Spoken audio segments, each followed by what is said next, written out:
Hi everybody, we will be starting in 5 minutes by the time Bhavya is joining. If you have any questions, you can let us know in the chat box.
Hi guys, we'll be starting in just a minute. By the time Bhavya is connecting with us, please drop in your questions in the chat box if you have any.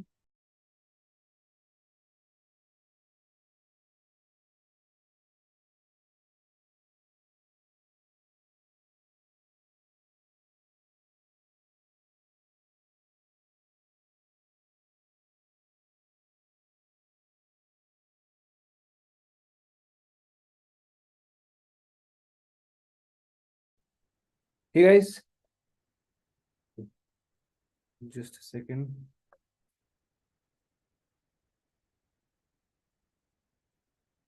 Yeah, I hope I'm visible to all of you.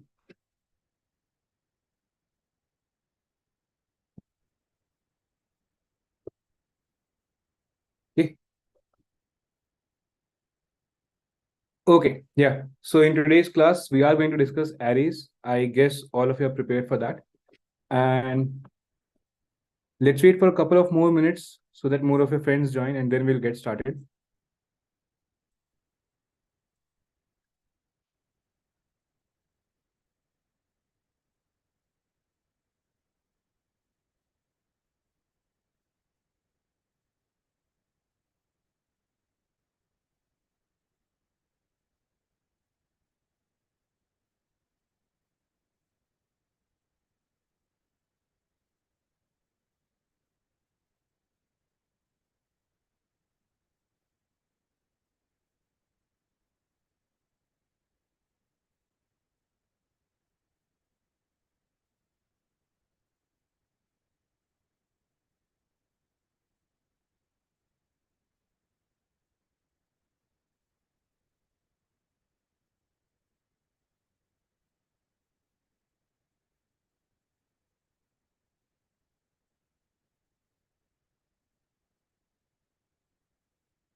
I'll just share my screen with you.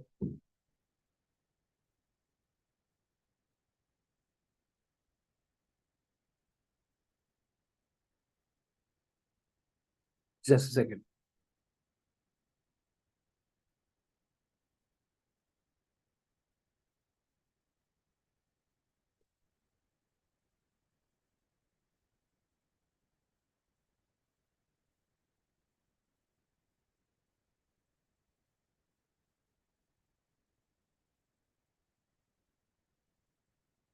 Yeah, okay. Just now you can see it.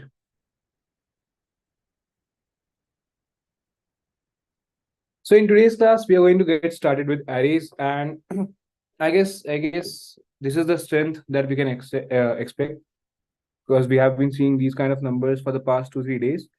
So I guess we can get started. Okay, just open a new page here.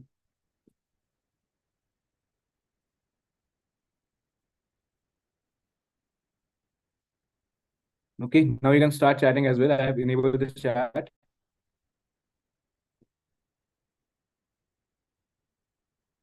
Okay, so in today's class, the topic that we are going to see is arrays.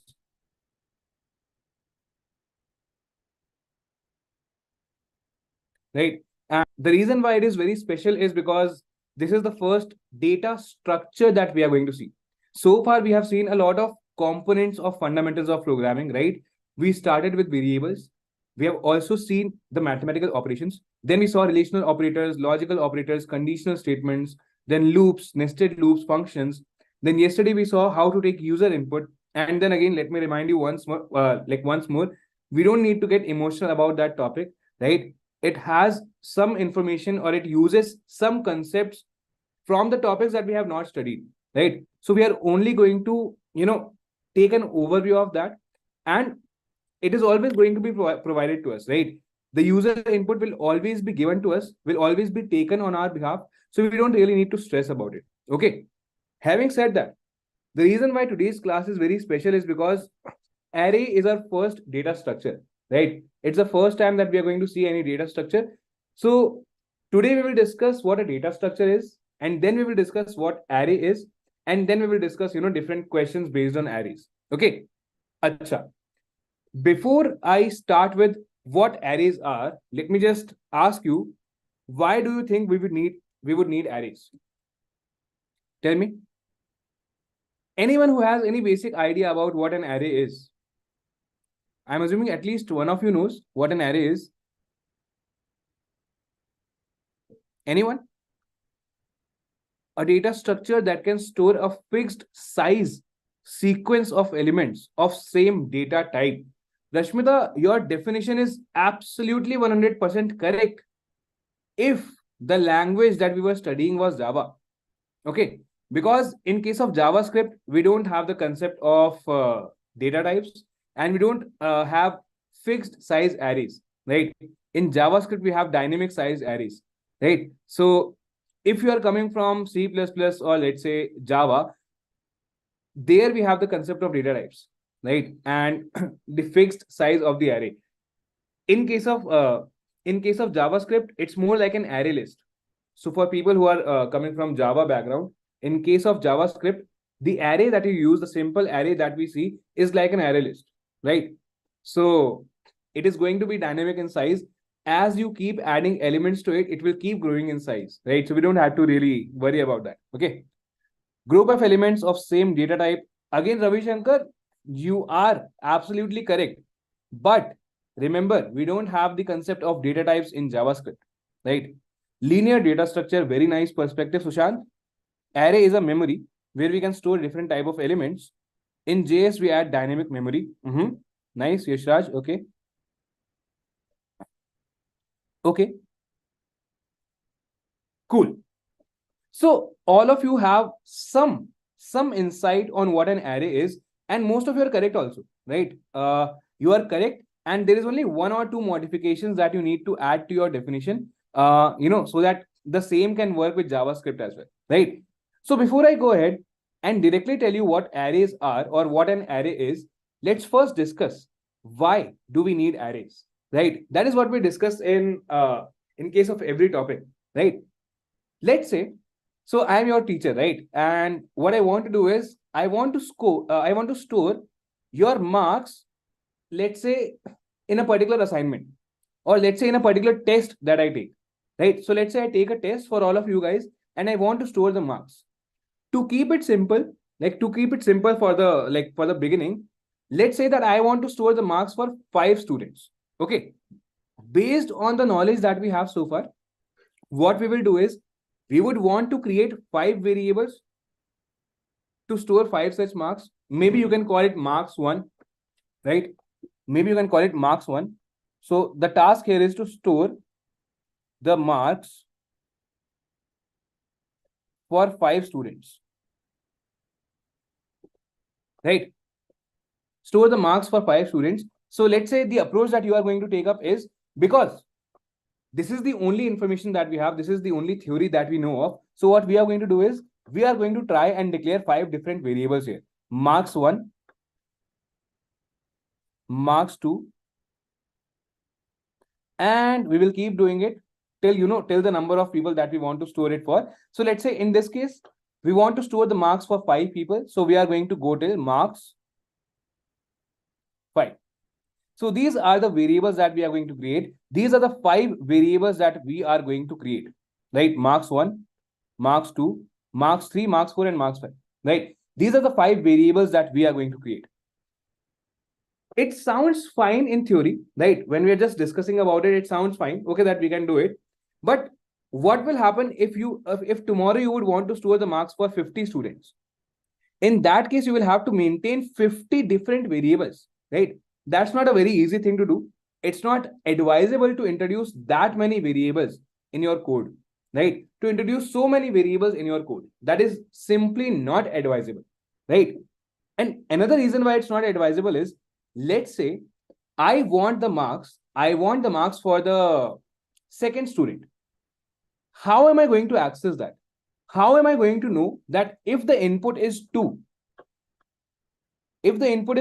I should display marks 2 variable. So from 2, from 2, how can I reach marks 2? There is no way to do that, right? So based on the input, I want to display a certain variable name. I want to display a certain why am I calling it variable name specifically? Because how do you access variables? Based on variable names. So what you will have to do is, based on the input, you will have to access a particular variable, and there is no way of doing that. There is no way of doing that if the input is 2, I will be accessing marks 2. If the input is 4, I would be accessing marks 4. There is no simple way of doing it, right? And there is no difficult way of doing it either. The only approach that I can think of is, if input is equal to 1, in that case, console log marks 1. Else if equal to 2, console log marks 2. And that sounds like a very ridiculous approach. Why? Because right now we have 5 variables. You are going to introduce 4 conditions or 5 conditions to handle this particular scenario. Tomorrow, if we have 50 variables, you will have to include 50 conditions just for this basic operation, just for this basic condition, that if the input is 4, you want marks 4 as the output. If the input is, let's say, 5, you want marks 5 as the output. So that's first issue. What is the first issue? Accessing the variables. Accessing these variables is not easy, right? Is not easy.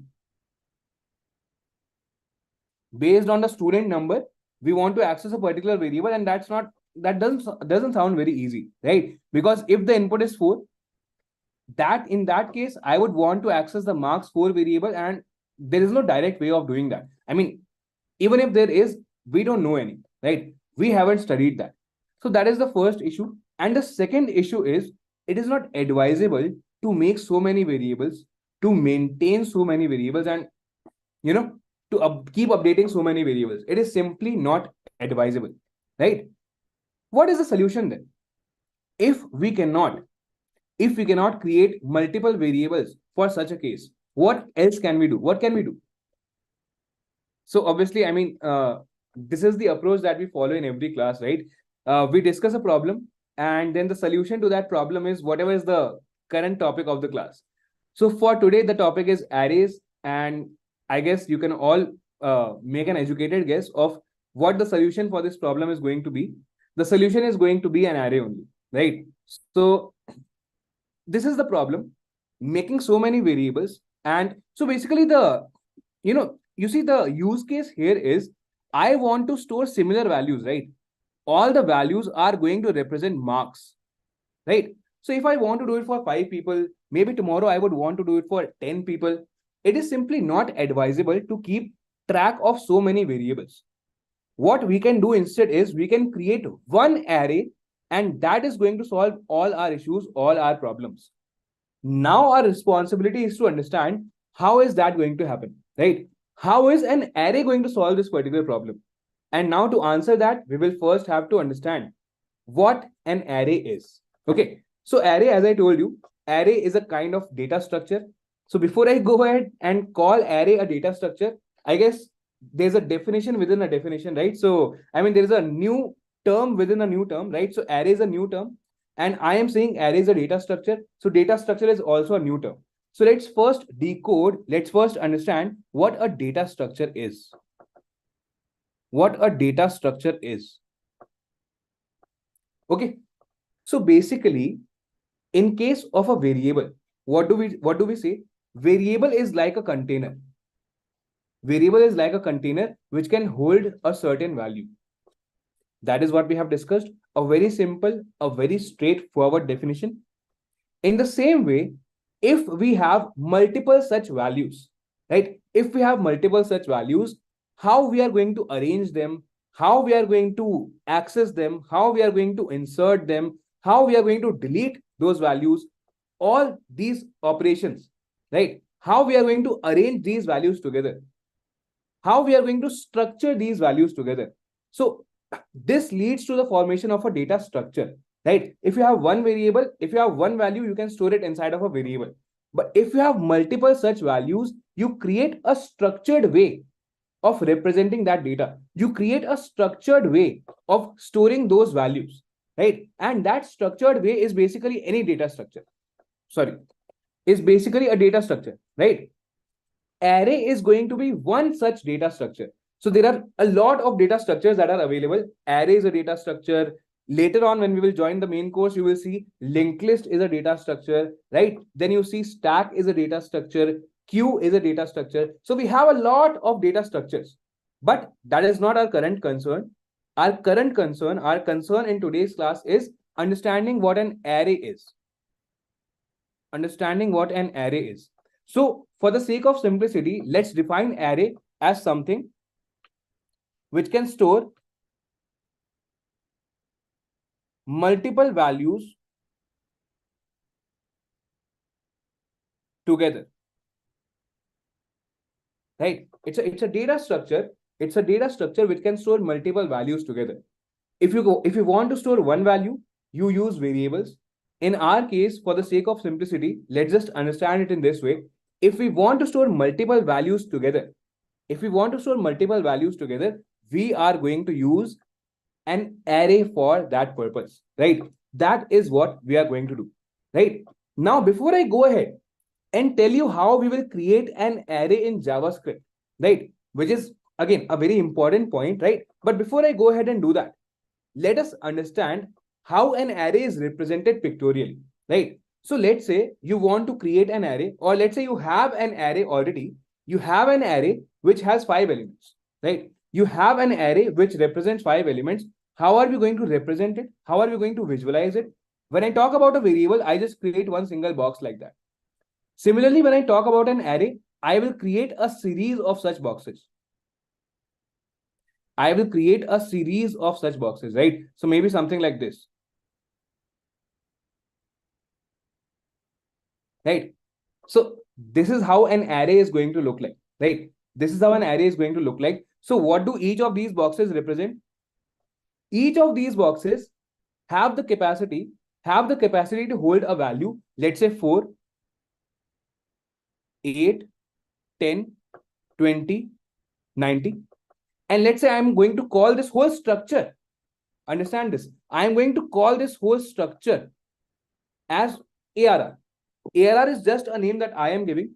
You can give any name to your array, right? It's entirely up to you. You can give any name to your array, just as you can give any name to a variable, right? So let's say for the sake of simplicity, it is a very intuitive name, ARR. It is a very intuitive name to give to an array, right? So this is my array, and the name that I am giving to it is ARR, right? And what all does it contain? It contains a few values, right? It contains few values, 4, 8, 10, 20, 90, right? So when we arrange the values in this manner, it leads to the formation of an array, right? Or this is how we represent an array. So you can say this is the diagrammatic representation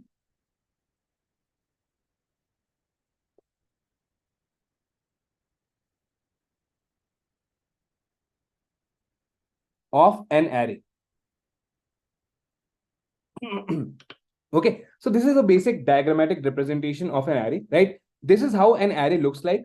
Okay, and the reason why I'm drawing all these elements side by side is because even when the memory is occupied, even when the array is stored in the memory. So basically, just to give you a basic funda, just to give you a basic idea, again, this discussion is only for bonus information. If you understand it, very good. If you don't understand it, don't think that you don't understand arrays. Okay, it is just a bonus discussion. For people who understand it, very good. For people who find it confusing, let's just forget about it, right? This is the only time we are going to discuss it. Okay, so when you store an array, when you create an array, what happens in CPU is, what happens in the memory is, a block of memory gets allocated, right? So what I'm trying to say is, all these elements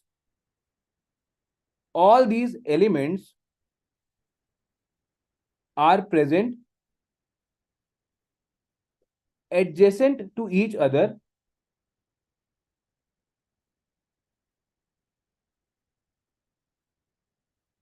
in the memory.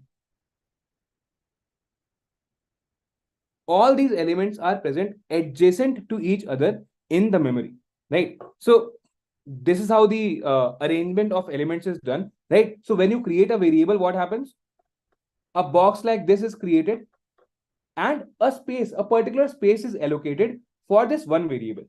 But when you create an array, what happens is the memory gets allocated for all these values, right?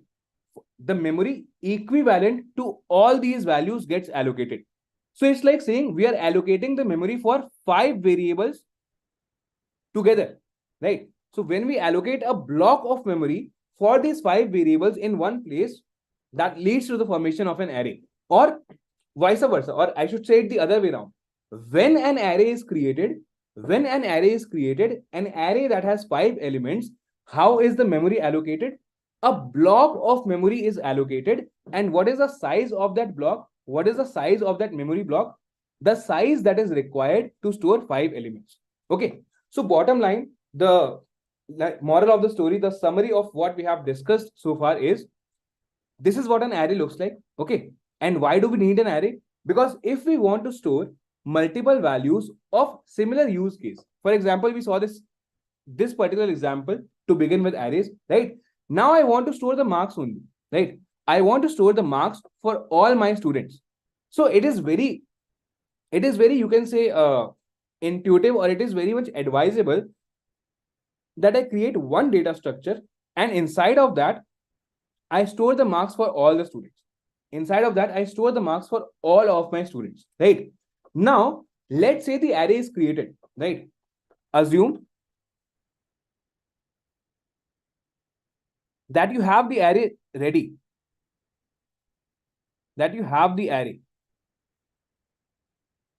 right? Assume that you have the array. Just a second. Okay. So let's say this is how the array looks like. I'm drawing it once more.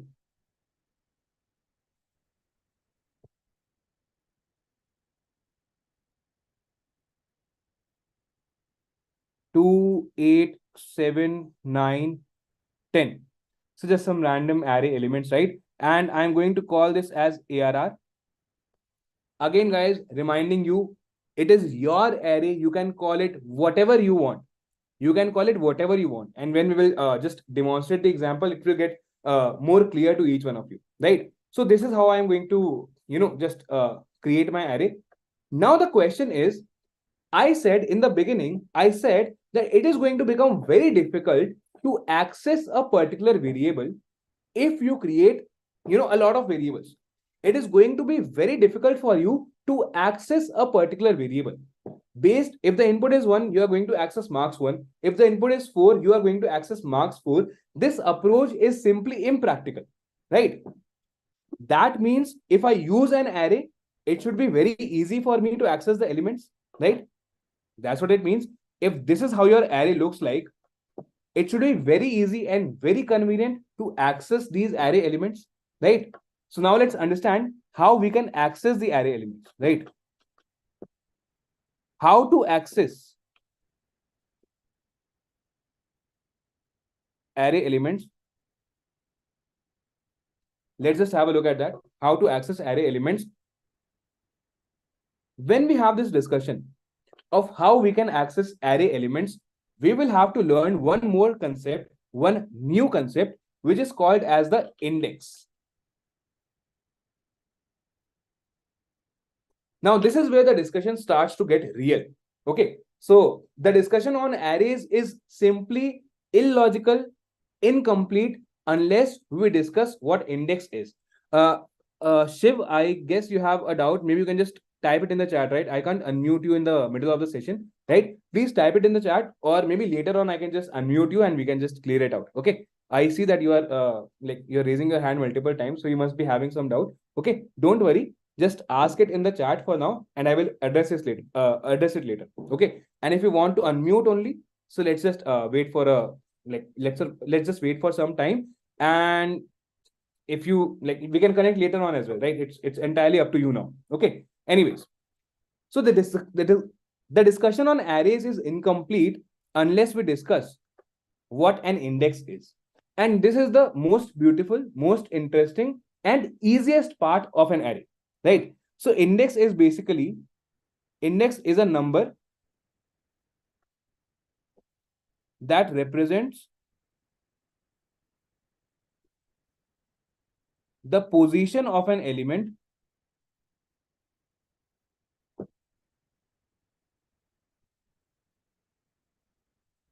in the array. Index is a number which represents the position of an element in the array, right? So basically, this English definition always sounds very confusing. It looks like it's a very big deal, but it isn't really, right? It's a very basic and a very simple thing. In fact, it is the simplest thing in the discussion on arrays, right? So basically, every element that you see in the array is allotted a particular index, is assigned a particular index based on its position in the array, right? So one more important point to mention here is indexing starts from zero, right? Indexing starts from zero. So if this is my array, this is how the indexing is going to look like, right? Zero. So the first element is going to have the index zero, and then I am going to keep incrementing this index as I go from left element to the right direction, right? So now for the second element, the index is going to be 1, and now just keep incrementing 1. That's why it's very straightforward, it's very easy to understand. So this element is going to have the index 2, this element is going to have the index 3, this element is going to have the index 4, right? So this is how the whole discussion, or this is how the whole picture of index looks like. Okay, this is how we are going to assign the index to our elements. The first element has the index 0, second element has the index 1, and this is how the discussion goes like, right? So let me just write it, which basically means first element has index 0, second, or let me just write it like this, first second element has the index 1, third element has the index 2. So this is how the whole thing goes like. So in the same way, if I am talking about the element at the kth position, right? So just as I am talking about the first element, second element, third element, fourth element. So now if I want to generalize this, if I'm talking about the kth element, right? The element at the kth position, right? What is going to be the index for that?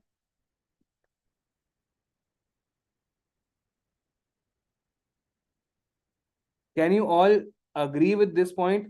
This is the first logical point. This is where I'm going to stop. So array is nothing but, a collected representation of this data, right? If you want to store multiple values together, you are going to store it in an array, right? Every value is stored side by side. And what is the concept of indexing? Each element is assigned a particular index based on the position. Indexing starts from 0. It starts from the first element of the array, and the value of the index is 0. So first element has the index 0, second element has the index 1, third element has the index 2, fourth element has the index 3, and fifth element has the index 4, right? So this is how it goes on. Now if we had a sixth element here, the index would become 5, right? So this is how the indexing system works, right? So I'm just going to take a small poll here, and the only thing that I'm really concerned with is the index discussion. So is the index discussion clear to all of us? If it is, we can move on. If it's not, we can simply repeat it. It is your class. And I'm again telling you, this is the 8th class of the bootcamp, guys. I know that, the people who have joined and stayed casually and have left, they don't join the sessions anymore. The attendance that we have in today's class, the 30 people that we have in today's class, I am assuming all of you are sincere people who have joined in for all the classes, right? So if you ask me to stop and explain once again, I am going to do it. So feel free. It is your class. You have a free hand. If you ask me to repeat it, I'll simply repeat it, right? And if you have if you have a specific doubt, feel free to ask that as well, right?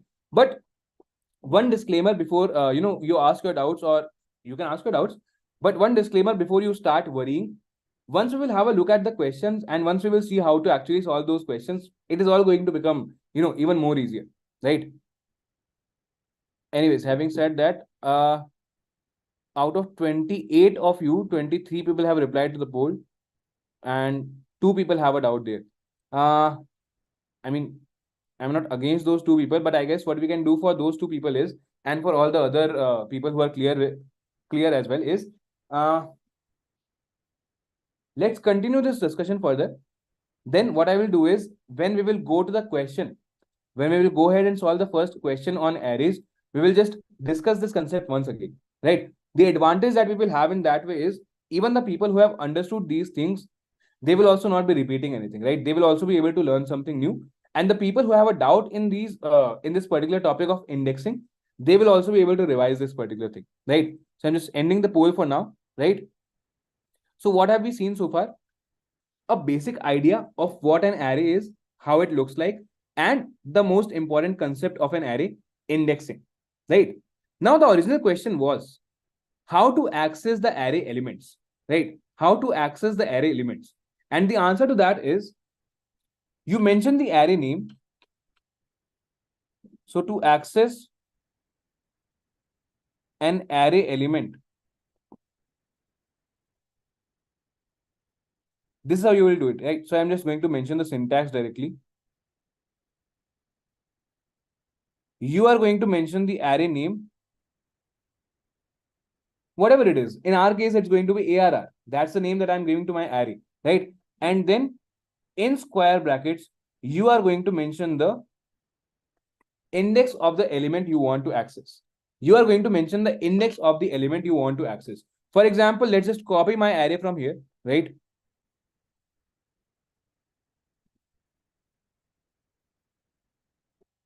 Let's do one thing. Yeah. So for this array, how am I going to access a particular element? Let me just show you. To access the first element, to access this particular element, what am I going to write? ARR, that is my array name. And what is the index? 0. So ARR of 0 is going to give me what? It's going to give me the value 2. Then what is ARR of 2 going to give me? Tell me. This is something I can expect from you. So I have not kept a bottle of water handy in today's class and I'm facing issues already. So make sure you're having your bottle of water, right? Keep drinking water. Very important for all of us. Exactly.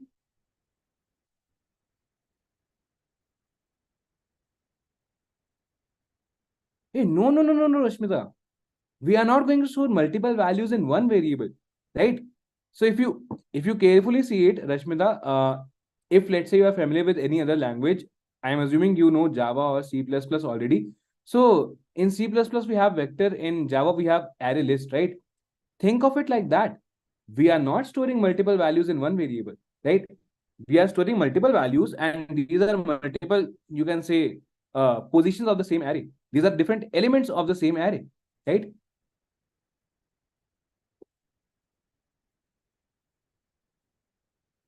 Yes, Sushant has given a very beautiful definition, right? I'm even going to mention it here, right? I mean, not a definition, but a very good perspective on arrays, right? Very relevant for all of you, I guess. You can store multiple elements as a single unit by using the array.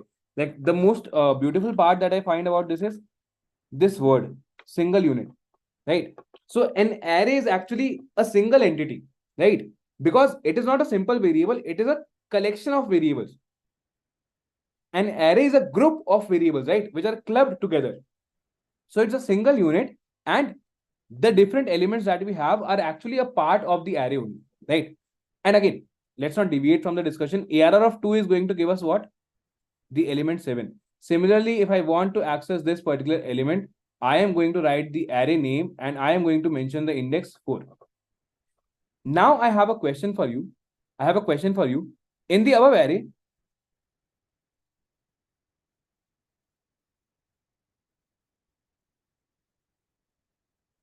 size is equal to 5. What do I mean by saying size is equal to 5? It has 5 elements. The above array has 5 elements, right? So in this particular array, in the above array, you can see 5 elements there, right? So what is the range of indexes? So let me just clear one thing out for you so that we don't face this issue once more, right? Index is the singular term.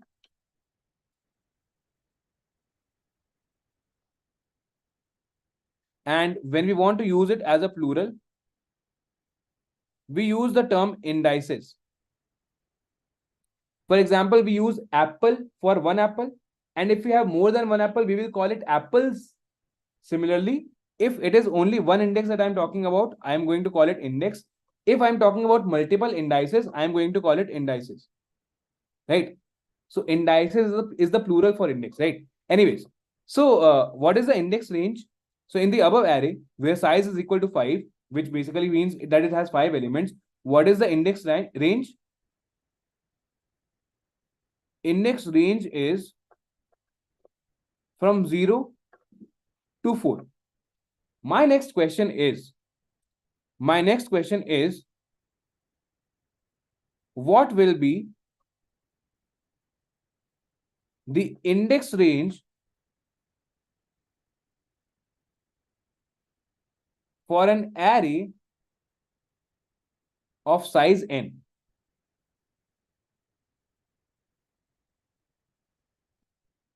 Let me just clear out my question in front of you guys, right? You can see that my array, this particular array, has 5 elements.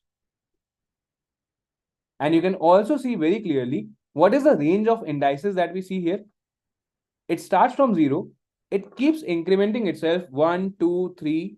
And where does it stop? It stops at 4. It starts from 0. It stops at 4. Right? It has 5 elements, but it is stopping at 4. In the same way, if you have an array which has n elements, what will be the range of indices? See, I have told you one thing. There is one thing that you don't need to have any doubt about. And what is that one thing? The range of indices, the starting point or the starting index in case of a JavaScript array is 0.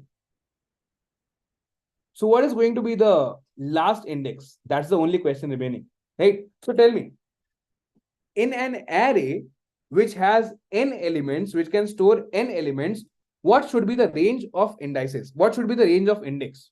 It's going to start from 0, that is for sure. Where will it end? Oh, I see a lot of messages. Very good to see that. I hope it's right. I hope it's right. क्या बात है यार, क्या बात है. शिरीषा, रश्मिता, नागलक्ष्मी, महेंद्रन, नुसरत, अरुण, संजना, सोनल, मुजम्मिल तो चलो है ही, Dayanath, and Rashmita has answered it twice. All of these guys have answered correctly. Very beautiful, right? So all of them are saying that it is going to go from 0 to n minus 1. Because understand guys, we need n indices to represent n elements. Is this thought clear to us? We only need n index values, right? Because we have n elements in this array, we only need n index values. Agreed? How many index values will you have from 1 to n minus 1? How many values?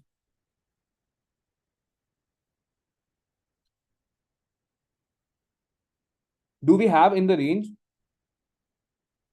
Do we have in the range 1 to n minus 1? Right. So basically what I'm trying to say here is 1 से लेकर n minus 1 तक कितने numbers होते हैं? Right. So how many, I should just call it numbers. How many numbers do we have in the range 1 to n minus 1? We have n minus 1 numbers. But boys and girls, we start our indexing from 0, right? From 1 to n minus 1, we have n minus 1 numbers, which can represent n minus 1 elements. But because we have 0 also, which represents our first element. So how many indices do we have in total? If I go from 0 to n minus 1, how many indices do I have in total? I have n numbers. So my point is I can safely represent n numbers using the index values from 0 to n minus 1, right? So is this thought clear to you? Because that's what I'm doing in this particular example, right? This particular example, I am having 5 elements, but I am only going from 0 to 4. The reason is 1, 2, 3, 4. These are 4 values, and there is this fifth additional value. There is this fifth additional value, 0, right? Because I'm starting from 1 before, I can end one step earlier as well. Because I am starting one step early, instead of starting from 1, I am starting the indexing from 0. That is why I don't need to go till index 5 to represent 5 elements. I can only go till index 4 and my job will be done. In the same way, if you have an array having n elements, you only need to go from 0 to n minus 1. So this is going to be the index range. This is going to be the index range.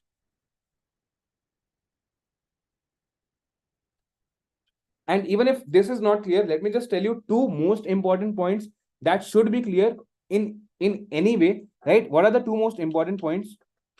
Like two most important points here are, first is how to access array elements.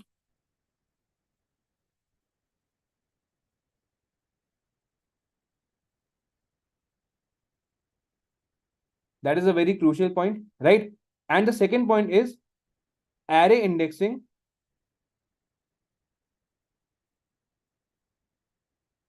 starts from 0. This is the second crucial point. Array indexing starts from 0, right? And where does it end? It ends as soon as you are done representing every number. Sorry. It ends as soon as you are done representing every number, right? So now let's just go to our console. Let's just start coding a little bit, and then we will move on and see some array questions, right? So let's just maybe open up this question.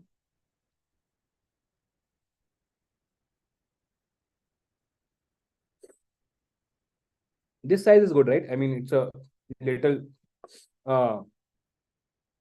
big as well. Okay. Anyways, I'm not really interested in all this. Just removing it for now because I'm not interested in solving the question, right? So this is how you create an array of your own. Let ARR is equal to this. And then what you do is to add elements to the array.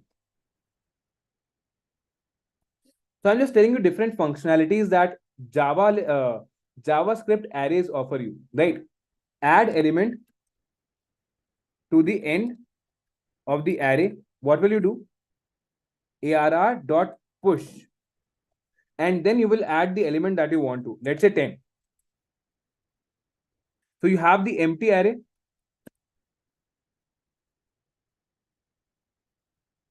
In the beginning, you have the empty array. And now you start pushing elements in the array, right? So let's say 10, 20, 30, 40, 50. These are the elements. What will be the index of this particular element? Let's just see. First, let's just see how the array looks like. Right? Let's just see how the array looks like. You see, this is how the array looks like. 10, 20, 30, 40, 50. Right? So what is the index here? So if this is how the array looks like, just understand what the push function does. Add element to the end of the array. So to add an element to the end of the array, you will use the push function that is provided to us by JavaScript. It is already written in JavaScript. It is already provided to us for free, right? We just have to start using it, right? We just have to start using it, right? This is the array, right? Now, the picture that we have in front of us, this is how it looks like. To be more descriptive, this is how it looks like. Okay, so the first element is 10, then you have 20, then you have 30, then you have 40, then you have 50. This is how the particular array looks like. Now, if I want to give indexing here, if I want to give indexing here, 0, 1, 2, 3, 4. So now if I give you a very small assignment, right, that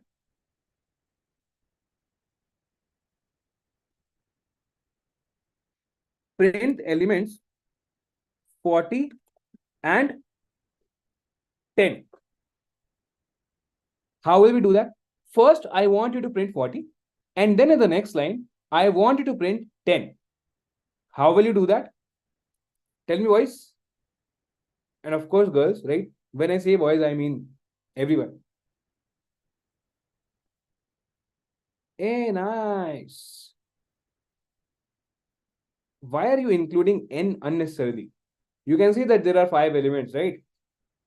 I want the answer for this particular array. You don't need to generalize it. What is n minus 2? What is n? I don't know what is n here. Guys, I'm going to ask one more time. Answer once more. People, even the people who have answered already, right? Print the elements 40 and 10. How will you do it? Right? Very nice, Mahesh, very nice. Mahesh is giving a very interesting pointer here. Mahesh is saying print index minus 2, right? Print the index minus 2. Let's just see what that is going to do, right?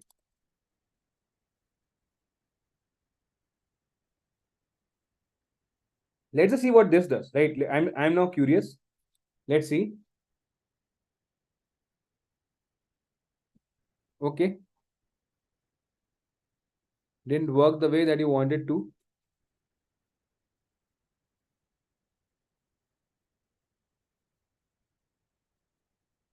Exactly.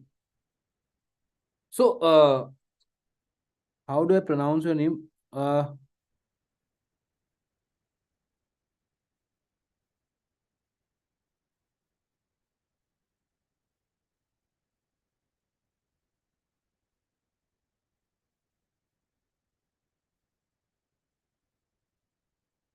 I mean, you're giving the correct answer, but I want the exact. I don't want the theory. I want the exact answer.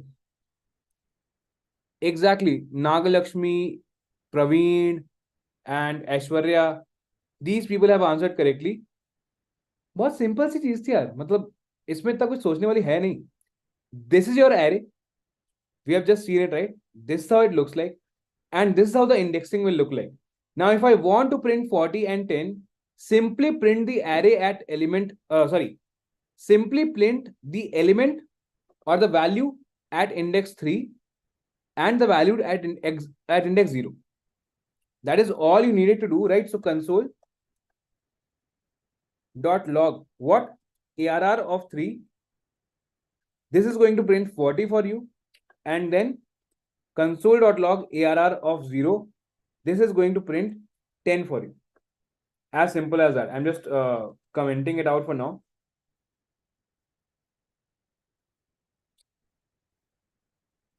$40 and 10. This is the simple thing that I was asking for, right? That is all that I was asking for. Okay.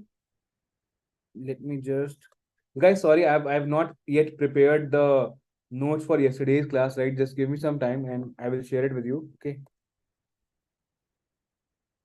It's on me this time.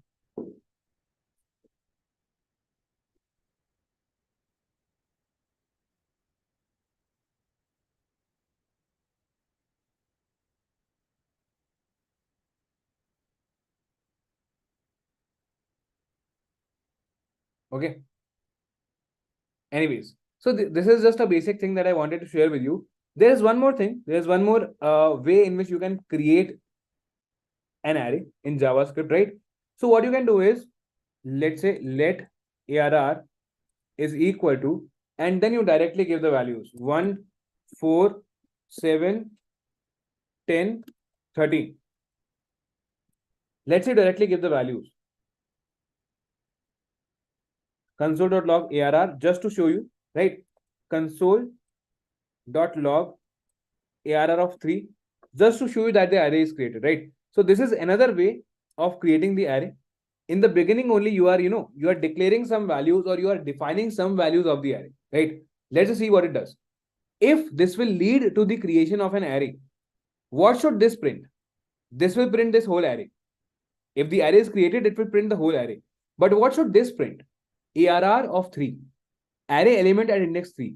Index 0, index 1, index 2, index 3. It should print 10 if the array is created successfully. Let's see if that happens or not, right?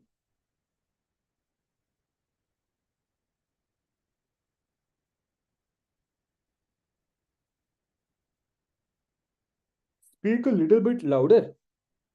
इससे तेज बोलूंगा तो मेरा गला फट जाएगा. I'm already speaking very loudly.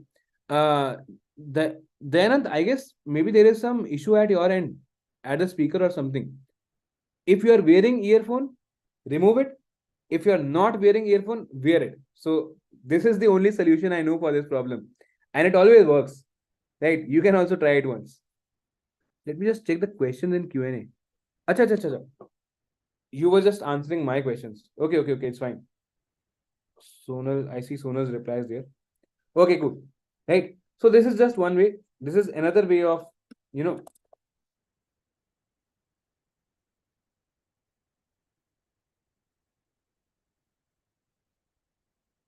another way of creating an array, right?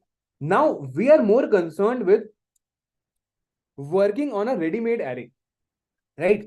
That an array is already given to us and we work on it. We perform some operations on that.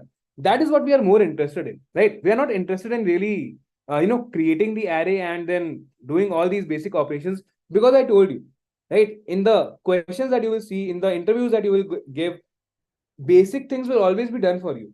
The processing is what is more important, right? An array is given and now you need to do something on that array. That is more important, right? So let's just have a look at this question, array operations. It's a very basic, very simple question, right? It's a very simple question, and let's just see what it says. Given an array ARR of size n, write a program to find the below 3 values. Okay, array is given, size is n. Let's see. Sum of all the elements in the array. Sounds fine. Sum of all the elements in the array. Average of all the elements in the array. Give the floor value. You remember something from yesterday's discussion? Do you remember math.floor that we discussed yesterday? For people who were not present yesterday, you don't have to stress about it. It's a very, very, very simple and basic mathematical, it's a very simple function that we have in JavaScript, right? Math.floor, right? Give the floor value. It's a very basic thing to do. Maximum element in the array. For a second, let's just forget about the maximum element in the array. Let's just talk about the other two things. Sum of all the elements in my array and average of all the elements in my array. Just tell me, if I get to know the sum of all my elements, the sum of all the elements in the array, what else do I need to calculate the average? I just need the number of elements, because what is the formula for average? The sum of all the values divided by the number of values, right? So the sum of all the elements divided by the number of elements is going to give me the average. So all in all, in the first 2 points, I just have to find out, I just have to calculate the sum of array elements. The average will be calculated automatically, don't you think? Right? So now all my focus should go into finding the sum for the array elements, right? So let's just first understand it in a non-coding manner. Let's just first understand the whole question, and then we are going to see how we can just go ahead and write the code for it and basically understand the logic for that, right? Let's first understand the question, right? So let's say this is your array 1, 8, 6, 7, 2. So when they are saying that they want the sum of all the array elements, what they mean is 1 plus 8 plus 6 plus 7 plus 2.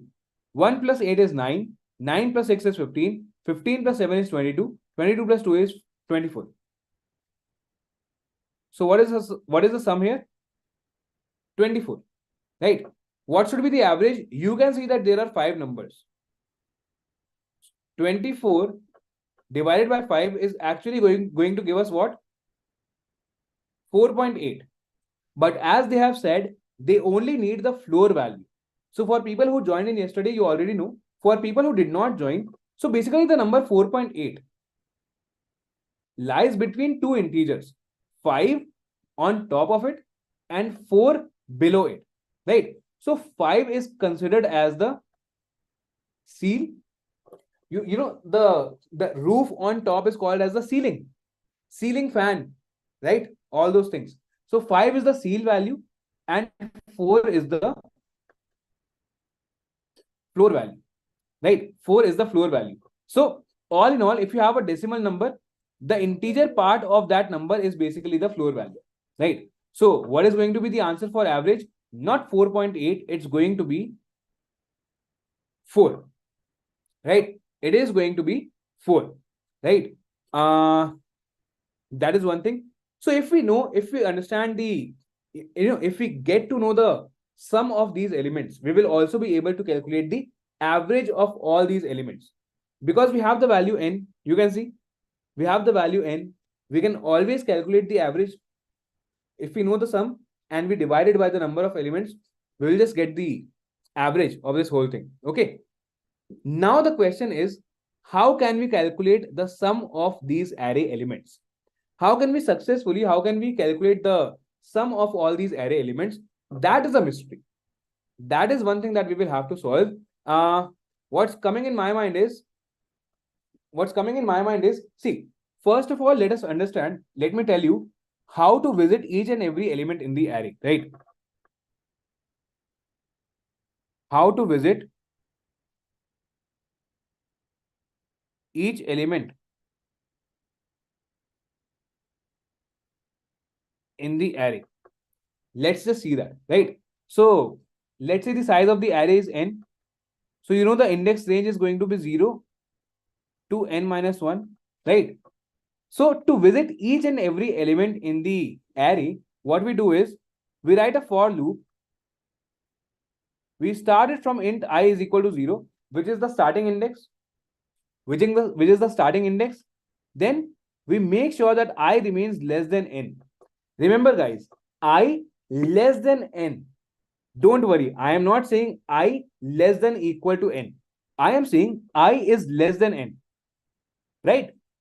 This is the scenario that we are going to have. And then I plus plus, or as you guys see it, I is equal to I plus 1. So what is this loop going to do? It's going to start the value of I from 0. Then it's going to increment it by 1. Then it's going to increment it by 1. It's going to keep incrementing it by 1 till I is less than n, or you can say I reaches n minus 1. I reaches the value of n minus 1. So these are all the valid index ranges. These are all the valid indices. So what are we going to do? What are we going to do for all these indices?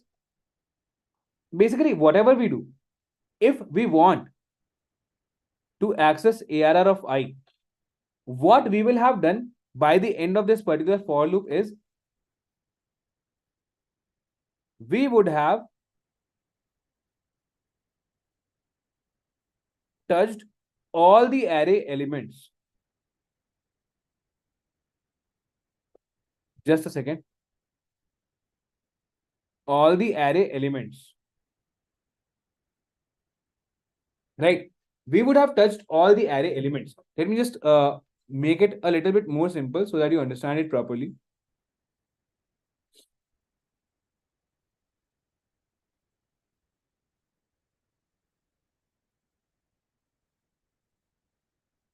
Let's say you want to print it, ARR of I, right? Let's say you want to print ARR of I. Okay, so what's going to happen? Because the value of I ranges from 0 to n minus 1, covering each and every value, what you are going to do is, you are going to print all the array elements as a result.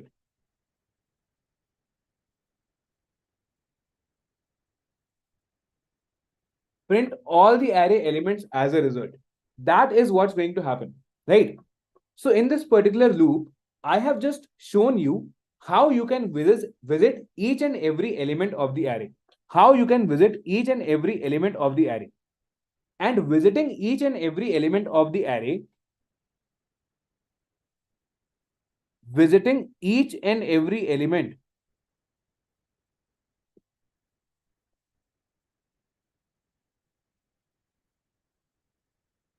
of the array is called as traversal, right? So I guess I deviated from the question a little bit, but do you guys all understand what traversal is and how we will write the for loop for doing that, and why is it able to, or how is it able to cover all the array elements? Just taking a small poll here, right? Just taking a small poll here. And guys, please excuse me for 1 minute or so. You guys answer the poll. Till then, I'm just bringing some water for me. Okay, just excuse me for 1 minute. Okay.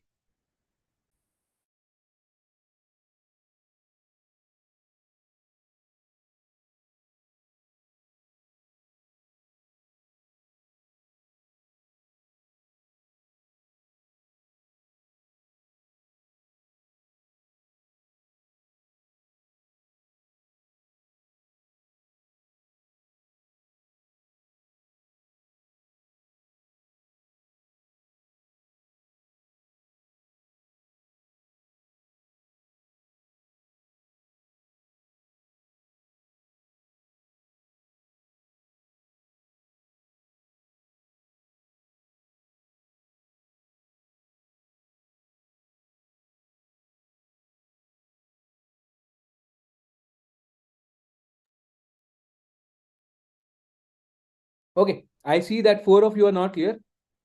Let me just explain it once more, right? Let me just explain this whole thing once more. Okay. So basically, forget the question for now. This is not related to the question. This is how we will solve the question. It is going to help us in solving the question, but it is an independent discussion that I wanted to have, right? The question is, how do we visit each and every element in the array? By visiting, all I mean is, so what kind of setup can we create so that we can make sure that we reach each and every element of the array, right? So what can we do with the index so that we can make sure that we are reaching each and every index of the array? We start from the index 0 and then we go till the end of the array. The answer is hidden in the question itself, right? To visit each and every element, we will have to make sure that we visit each and every index.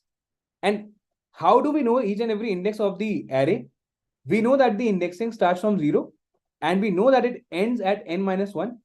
So we can write a simple for loop which looks something like this. A for loop that starts from I is equal to 0 and that goes till I less than n. What is the range of values of I that this for loop is going to have? It's going to start from 0. Then because I is equal to I plus 1, this is the increment pattern. I is going to increase by 1 in each turn. First, it's going to be 0. Then it's going to become 1. Then 2. And then so on. It's going to become n minus 1. Right? So this for loop is going to ensure that I covers each and every valid value of the index for an array that has n elements, right? What I'm going to do inside of that is I'm just doing console.log ARR of I. See guys, you don't necessarily have to do console.log, right? Maybe you can just, as we will do in this question, maybe you can just add up all these elements together, right? Or maybe you can just do something else with these elements. The point is, with the help of this structure, with the help of this for loop, you are able to visit each and every element of the array. Each and every element of the array. And visiting each and every element of the array is called as traversal, right? So how I understand this is, I mean, there's nothing to understand. It's very basic. But how I basically remember this is, traversal is a word which is very similar to traveling, right? Traversal, travel, something like that. So I am traveling the whole array. I start from the first element, right? I start from the first element, then I, one by one, I keep visiting every element and I go all the way till the last element, right? This is what happens. This is what we see. I start from the first element and then I go all the way till the last element. That's what we can see here, right? So this process is called as traversal, going and visiting each and every element of the array, right? Why am I teaching this to you? Why am I discussing it just before the question? Because the question says we want to add up all the array elements together. I want to take the sum of all my array elements, right? That is why it's very relevant that we discuss it, right? Why?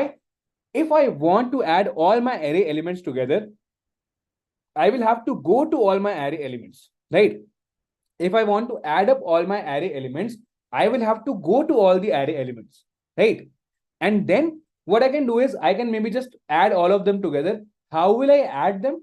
That is a separate concern. I will just answer that in a minute. But all of you can understand, whatever we do, one thing that we will have to do is going to each and every element, and then adding them together. How exactly this process is going to look like, that is a separate concern. We will all discuss it together. But one thing is guaranteed, that because we want to add all the elements in our sum, we will have to go to all the elements to add it to our sum, right? So that's why I told you how we can traverse all the elements of the array. Now let's just expand our knowledge. Now let's just, extend this logic and understand how we can use it to calculate the sum of all the array elements, right? Let's just see. So let's do one thing, right? Let's do one thing. How do I explain it to you? Let me just think about it. Okay. I have an idea. Right? I have a very basic idea. Okay. Let's say there is a line. You are in a garden. There is a line like this. Okay. And then there are different baskets.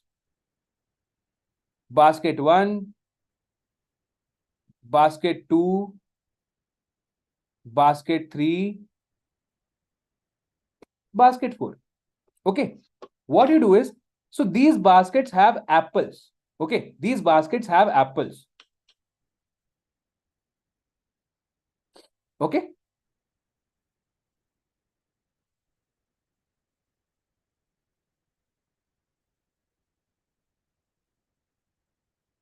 So these are apples, like, I mean, they don't look like apples, but they are apples. Okay. Now what you do is, you come up with a different basket. You come up with a new basket, which initially has 0 apples. As you can see, this basket is empty. This basket is empty. Now what you do is, you go to basket 1. You go to basket 1, and what you do is, you pick it up and put all the apples of this basket into the other basket, right? Into this particular basket. Let's call it the special basket. So let's call it the star basket.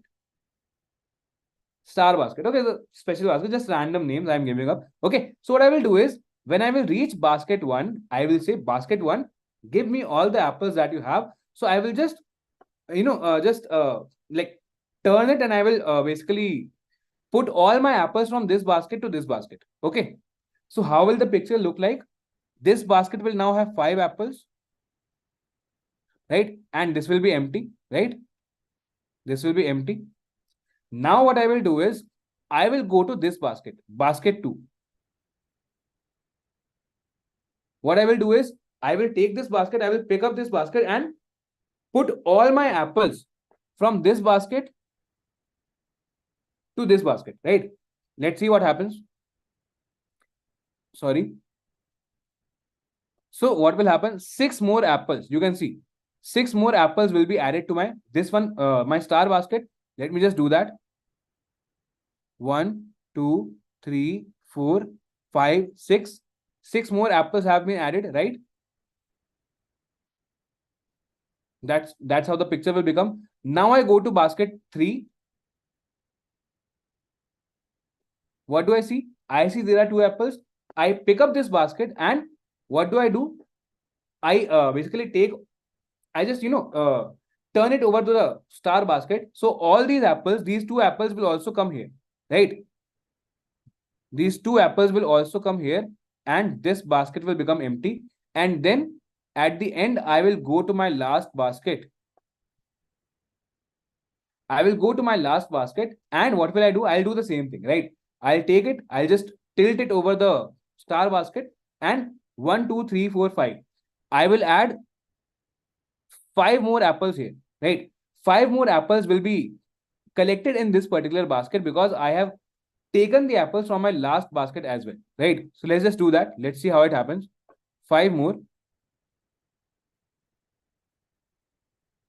Okay. So do you remember initially how many apples were there? So 5 were there, 2 were here, and I guess I forgot how many were here. I guess 4 apples were here, and I don't remember how many were here, right? I guess 6 were here. Something like this was happening, right? Okay, so in total we had 1, 2, 12, 17 apples. We had 17 apples, right? We poured all the apples from all these baskets to the star basket. Let's see how many apples the star basket has. We don't even need to count it. All of you know what have we done? We have taken all the apples from all the baskets. So the number of apples in the star basket, the number of apples in the star basket is basically what? The sum of apples that are present in each of these baskets. The sum of apples that is present in each of these baskets. Tell me if I am wrong. Tell me if you are confused. अब तो confused नहीं ही हो सकते इसमें, right? It's very easy, right? So what will be the number of apples that I will have here? 1, 2, 3, 4, 5, 6, 7, 8, 9, 10, 11, 12, 13, 14, 15, 16, 17, 18. So maybe I just maybe there were 5 apples here in the beginning. So maybe I made a mistake here, right? Okay. Sumit वो गलती से अपन ने कर दिया होगा, मतलब आप समझो ना, काउंट तो सेम ही होगा. By mistake we would have added an extra apple there, or maybe I just wrote a wrong number here, right? But you get the point, right? What I'm doing is I'm going to each and every basket, just emptying it into the star basket, right? That is what I'm doing. At the end, what will happen? This basket will contain the same number of apples as the sum of apples in all these baskets. Tell me, that's what is going to happen. Why is that happening? Why is that happening? That is happening because, so at the end, my star basket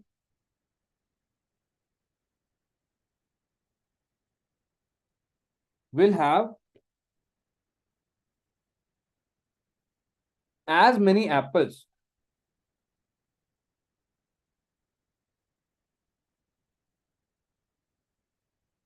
as the sum of apples in all baskets, right? The reason why this is happening is because star basket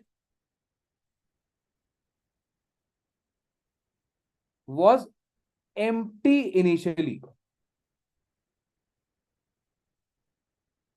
Because star basket was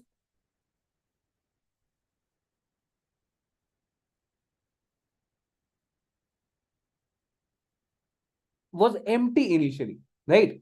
Because the star basket was empty, all the apples that it has are from these baskets, are because of these baskets. That is why we can confidently say that the number of apples in this basket is nothing but the sum of apples in all these baskets, right? So tell me, guys, if I take a variable, let me just retrace this whole picture.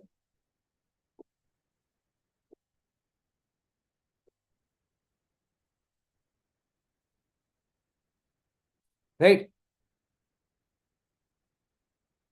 So initially there is a 0 here, and what I do is, first I add 5 here. So it will become 0 plus 5. Then I add 6 here. It will become 0 plus 5 plus 6. Then I add 2 here. Plus 2. Then I add 5 here. So what will be the final value contained in this particular box? What will be the final value contained here?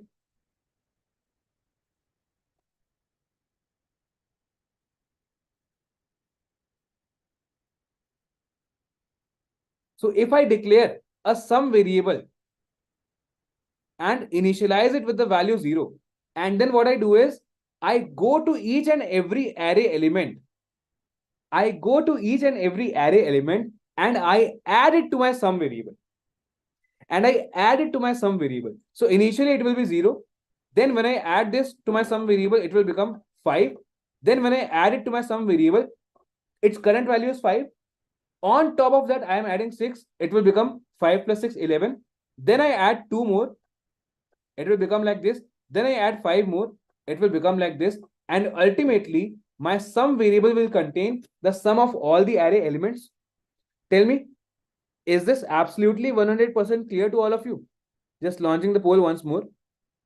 The reason for sharing all this basket and all this analogy was just to make the idea clear to you, right? Is it absolutely 100% clear to all of you? Just tell me, I'll just drink some water.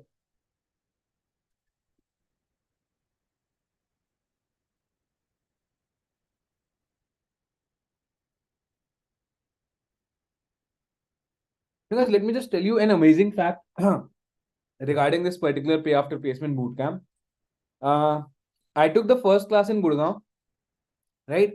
Then we took a couple of classes in Gurgaon only, right? Yesterday also I was in Gurgaon. In between, when I told you that I'm in a marriage, I was in Meerut. And right now, as of now, I'm sitting in Pune. So this PAP bootcamp, the classes have been scheduled in 3 different states, right? Currently, I'm in Maharashtra. Meerut is in Uttar Pradesh. Gurgaon is in Haryana, right? So this is a very special bootcamp, right? I came to Pune for a session in the morning, right? I came to Pune for an offline session. And yeah, because I had the class, I could not go back. So I will just take your class and then I have a flight to catch. But yeah, this is the amazing fact regarding the bootcamp. Okay. Hey, Venkat, what are you saying? It is fine. Let's say there are 2 array elements with the same value 5. How does that bother us? Like, what is our concern? Into my sum 3 times, right? Why? What is the issue there? Are Muzammil, there is no center of AccioJob as such. We just have one central office in Gurgaon, right? I just came to Pune to for an experiment, right? Just to take one session offline. So the same thing that we are doing online, the same thing I tried offline, right? Anyways, there is one person who so far the result was 100%. There is one person who has a doubt. If you have any doubt, feel free to ask it, guys. Yesterday I shared my number with you, right? You can just contact me there. Today I'm sharing it once more because, as I said, this is the set of people that I'm comfortable with. This is the set of people that I can solve doubts for, right? So you can just text me your doubts as well. You have always had the access to my LinkedIn, but yeah, I'm just sharing my number as well. And one more thing, as I told in yesterday's class also, please don't share this number with anyone, right? I don't want this number to go to people who don't attend the classes. This is specially for you guys, only the 20, 30 of you, right? The people who have been attending the classes regularly. Okay, so I'm just sharing it for you, right? Which one, Nagalakshmi?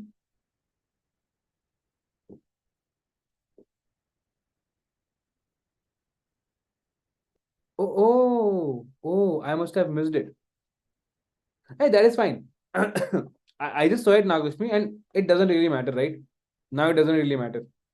It's fine. Okay, anyways.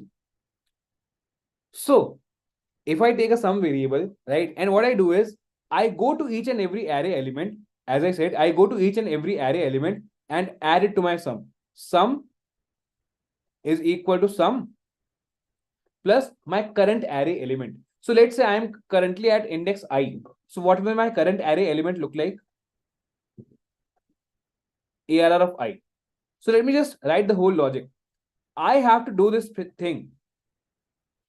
I have to do this particular thing for all my array elements. For all my array elements. So how will the for loop look like? It will start from I is equal to 0. It will go till I less than n. And what will be the logic? Something like this. The main thing that I wanted you guys to understand over here was the fact that I'm initializing sum is equal to 0. You should not have any doubt as to why I am initializing the sum is equal to 0, right? This is the main thing that I wanted to demonstrate over here. This is the main thing that I wanted to demonstrate, right? Sum is equal to 0. This is why we did it, right? Only then it is possible to say that, okay, at the end, sum will contain the sum of all my array elements. It is only going to happen if the initial value of the sum variable is 0.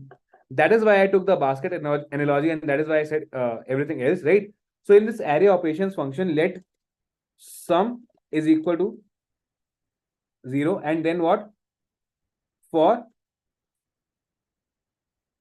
I is equal to 0, I is less than n, I is equal to I plus 1. What do we want to do? For all these array elements, what do we want to do? Sum is equal to sum plus the current array element. This way, our sum will have added, or basically we will have added all our array elements to the sum variable. And now what? Now we have the sum with us, right? So now sum contains sum of all array elements. Sum of all array elements, right? So what will be the average? Average is equal to, you remember, we want to take the floor value, is equal to math dot floor of what? Sum divided by n. Math dot floor of sum by n. This is the average. And there is one more thing remaining, maximum element in the array. Maximum element in the array. There is a very simple logic for this one as well. Very simple logic, right? So let's take a sample array here. 1, 2, 3. Oh, these are very easy. Let's just take our array only, right? The one that we created. 18672, right? 18672. Let's just take this array, for example. 1, 8, 6, 7, 2. This is the array that we can see, for example. All of you can tell me that this is the maximum element. Just by looking at this array, all of you can tell me that this is the maximum element of the array, right? So how you are able to do so? Let me tell you. Let me just decode the thought process. It's just that all of these things happen so fast that we don't even realize how we did it, right? So let me just break down the thought process for you.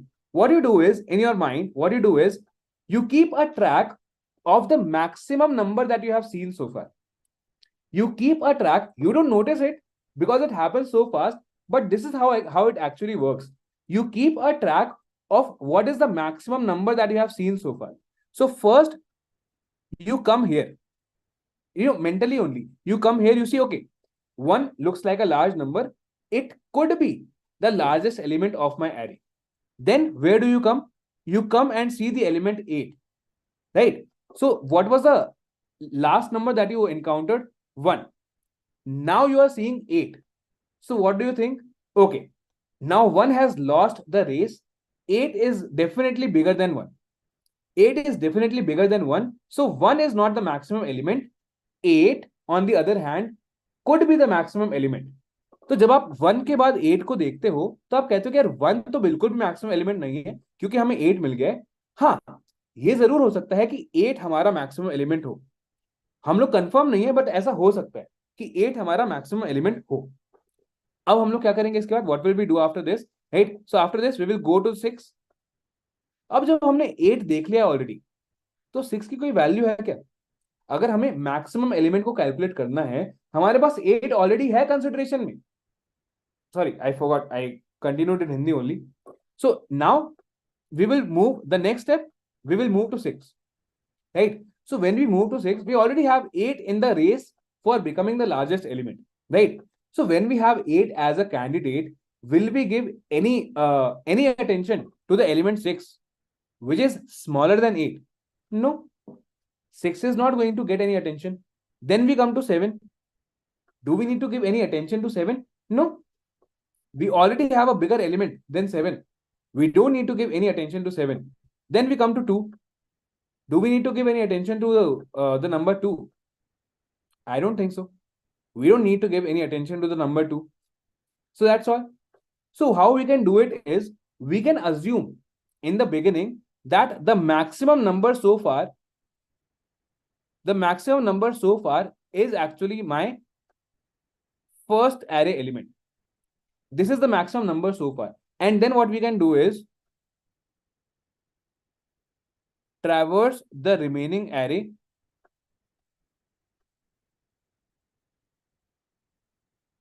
So it's like saying I have already considered the first element.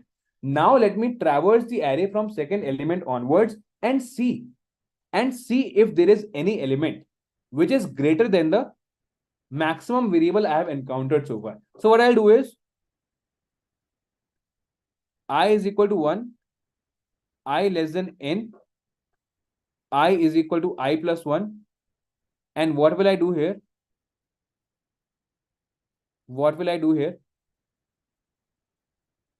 If my current element happens to be greater than maximum so far, in that case, what will I do? I will update the value of maximum so far.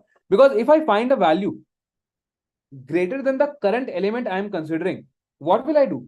I will say, okay, I have found a bigger value. So this element which is currently residing in my maximum so far variable is not the maximum, because I have clearly seen a bigger value than this particular value. So what am I going to do? I will just update maximum so far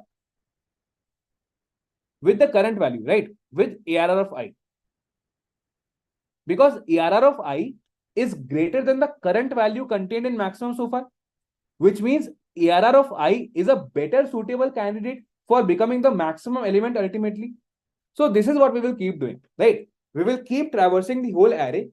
As soon as we find a bigger number than the biggest number that we have seen so far, what we will do is, we will just do this kind of operation, and at the end, we can see the maximum element of the whole array, right? So this is the whole discussion that we will have, right? This is how we will calculate the maximum element of the whole array, right? Nagalakshmi, just 1 second. I'll tell you. I saw your question. Just 1 second, I'll tell you, right? So this is how we will calculate the maximum element of the array, right? Understand this. I will do a dry run for this one also. It will become more clear to you, right? So let maximum so far. So abhi tak ka maximum element is equal to ARR of 0, right? Then what?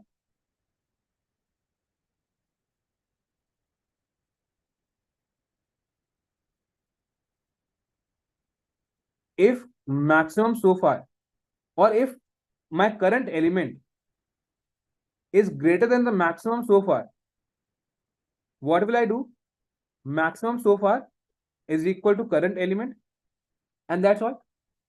Because if I encounter an element which is greater than the element which I thought to be the maximum, जो अभी तक में maximum था, उससे भी कोई बड़ा element मिल जाए, तो मैं क्या करूंगा? अभी तक के maximum की जगह क्या store कर दूंगा? ये जो नया बड़ा element मिल गया है वो, क्योंकि अभी तक का maximum से बड़ा नंबर अगर मुझे मिल गया तो ये वाली वैल्यू तो बेकार हो गई ना, जो मैं पहले कंसीडर कर रहा था. अब ये जो बड़ा नंबर मिला है, इसको कंसीडर करूंगा आगे के लिए, इससे कंपेयर करूंगा आगे के सारे नंबर्स को. इससे बड़ा कुछ मिल गया तो वो मैक्सिमम हो जाएगा, और इससे बड़ा कुछ नहीं मिला तो ये मैक्सिमम हो जाएगा, राइट? ये पूरी कहानी सारे एलिमेंट्स के साथ कर दूंगा, तो ultimately what will maximum so far contain? The maximum variable of the maximum value of the array, right? So this way we have calculated maximum so far will contain the maximum element of the array, average will contain the average, sum will contain the sum. How do we have to print them? Space separated, right? So console.log space separated. So let's just do it that way. What is the order in which we have to print? Sum, average, and maximum. Sum,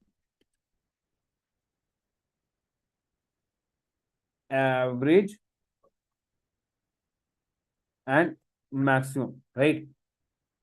Let's just print it, right? Let's just give the input here.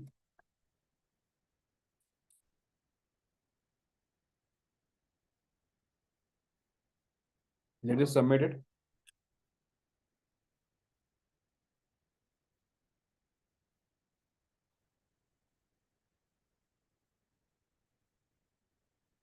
Nagalakshmi, you were asking why have we used math.floor here? Let me tell you. In the question, it says calculate the average of all the elements and give the floor value. So I explained it also. What I said was, let's say your average comes out to be 4.8 in some scenario, right? The floor value basically means the integer part of it, right? And why is it called so? Because if you consider 4.8, there are two numbers around it, 4 below it and 5 above it. So 5 is called as the ceiling value, as the seal value. You see, below me, there is the floor, and above me, there is the seal, there is a ceiling, right? The ceiling fan and everything, there is the ceiling. So this value is called as the seal value. This is called as the floor value. Because we were asked to calculate the floor value, what we did was, this is the average, this is the formula for average, sum of all the elements divided by number of elements, and we have just taken a floor of that, right? So we can just go ahead and submit this. I guess we did submit it, right? Okay. Anyways, right? Okay, that's one thing. What else do I want to show you?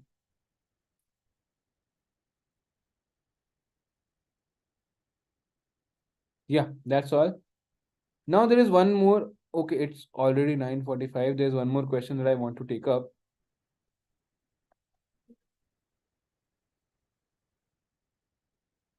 Just a second.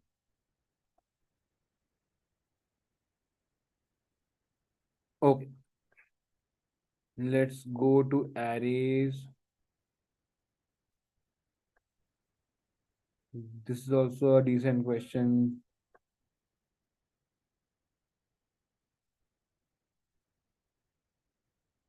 See, we have to stay here only, right?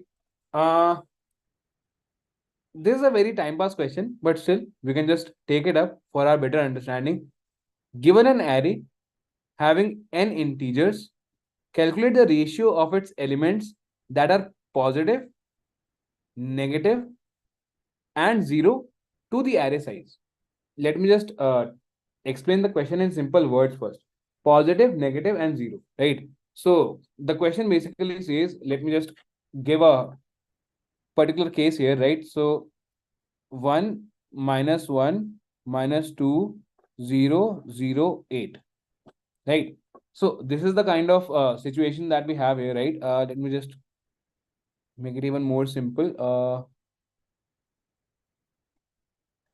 0.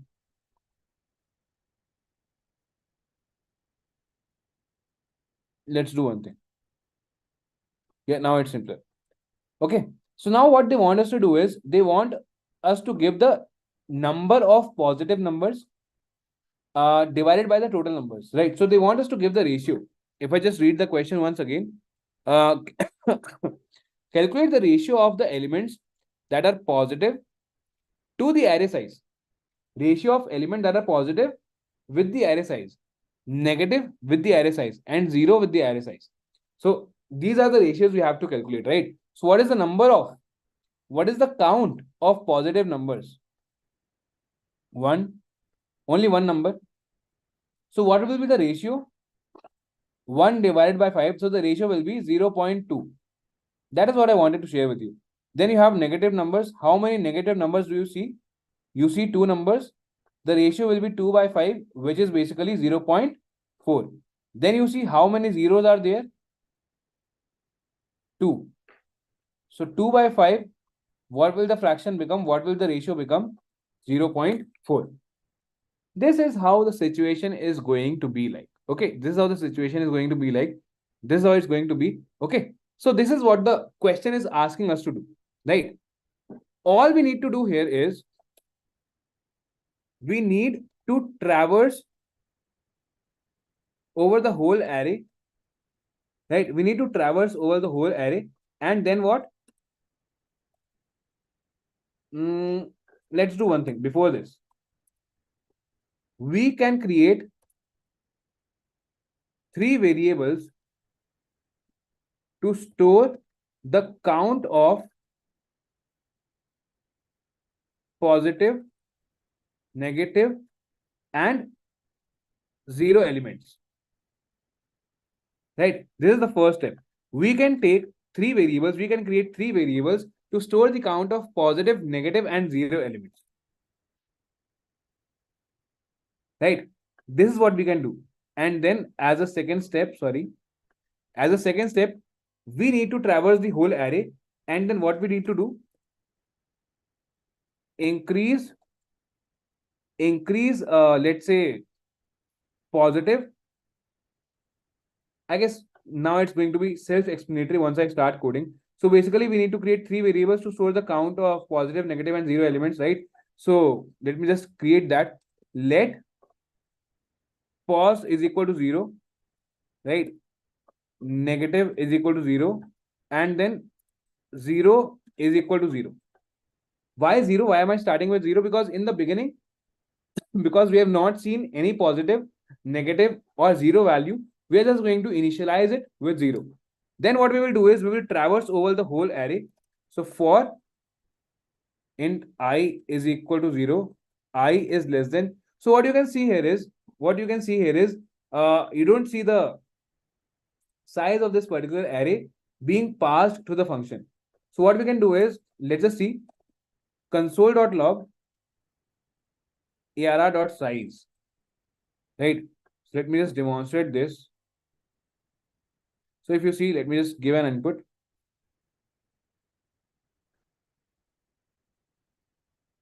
The size here is 6, and what I have logged here is console.log arr.size. So let's just see. Size is not a function.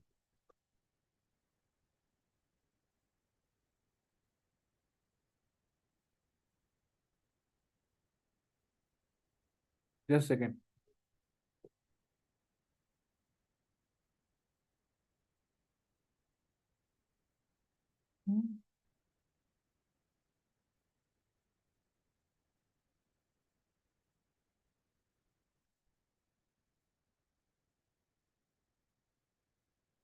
Just a second. Sorry, my bad. My bad. So if you want to get the length of an array, length is not actually a function, right?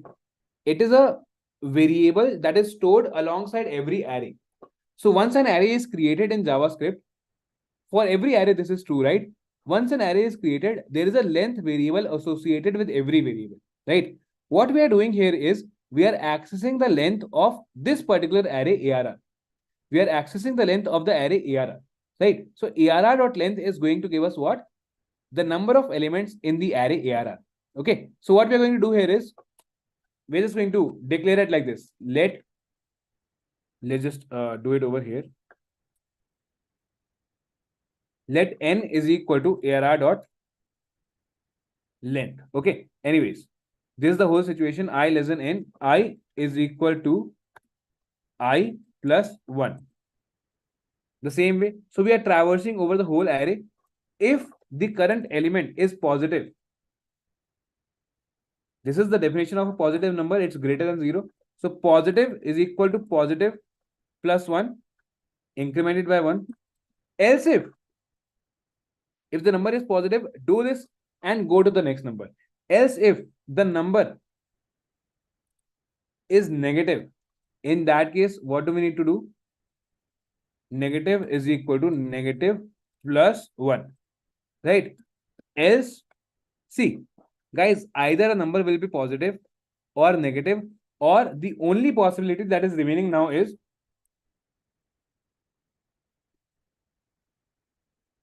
the number is 0, right? In that case, 0 is equal to 0 plus 1. Okay. So this is what will happen. Now, what we want to do is we want to print the ratio, right? We want want to print the ratio of positive, negative, and 0, right? So what we want to do here is console.log positive divided by n, right? This is what we want to do. Positive, negative, and 0, right? So let's just see how it works for us. 0.5, 0.5, 0.0. Sorry. Let. I'm really sorry.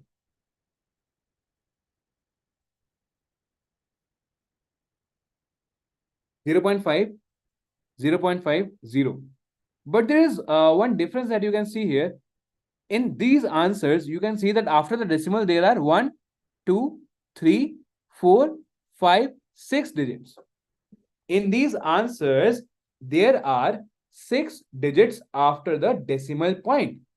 That is what you can see here, right? That is what you can clearly see here. And that is what is expected from us. Okay.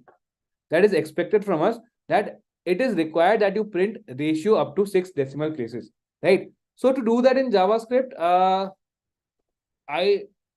there is a function called as toLength or something like that. Let me just search that out. Restrict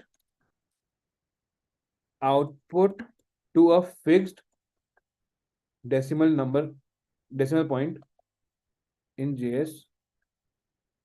ToFixed, exactly, right? So there is a function called as ToFixed. Okay, so what we are going to do is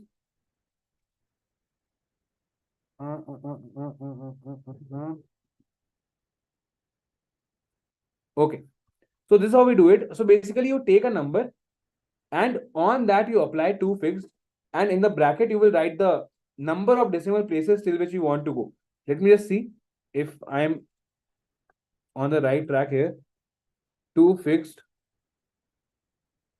These are not commonly used operations, so that's why I did not remember this particular function. Yeah, it's good to remember it, and it's bad that I don't remember it. But yeah, from this point onwards, we can all try to remember it. But if you forget it, in case you forget it, it's not a fighter. Okay, it's not a life and death situation. You are allowed to forget these kind of details of a language. It's just that when you need it, you should be able to search for it, like we did here. Like we did here.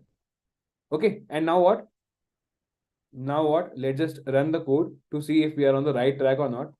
Because I don't use this particular function quite often. Yeah, it's working fine. So what we see here is you take a number, on that you apply the ToFixed method, and in the brackets you can mention the number of decimal places that you want to go up to, right? So you could see even before this our answer was correct, 0.5, 0.5 and 0. But now we are going to make sure that it is going to print the answer up to 6 decimal places, right? So that's what we are going to see. So let's just make this change everywhere. Sorry. Right. Let's just see if it's working fine or not. Yes, brother. I'll just hand it over to you right away. Okay. Let's just try to submit it. Let's see if it works or not.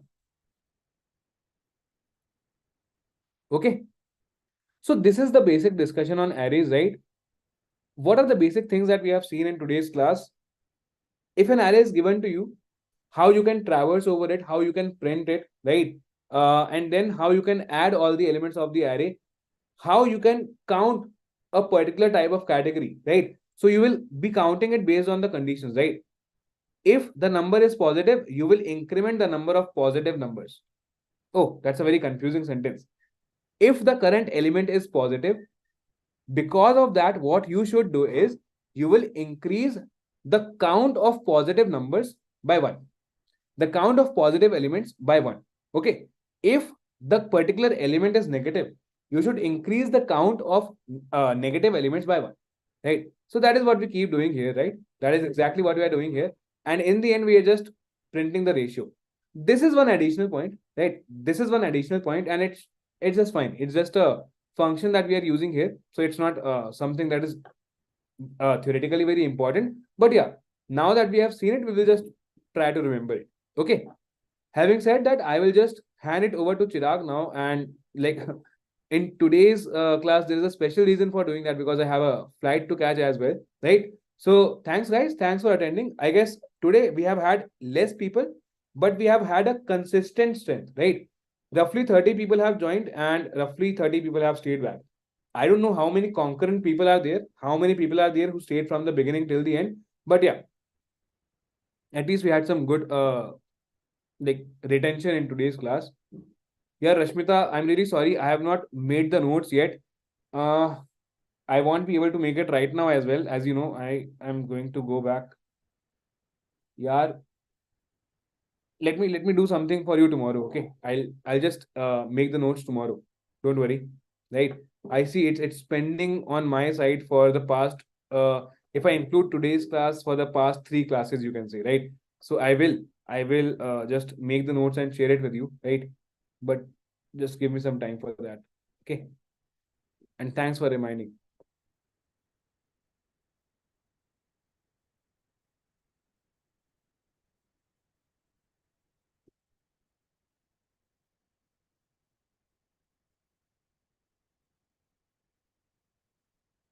Hello. Yes, Bhavya, I'm I'll here. just I'll just make you the host. Sure. Yeah, sir. Thank you, brother. All right. Have a nice flight. Thank you, bro. Bye. All right. Bye-bye.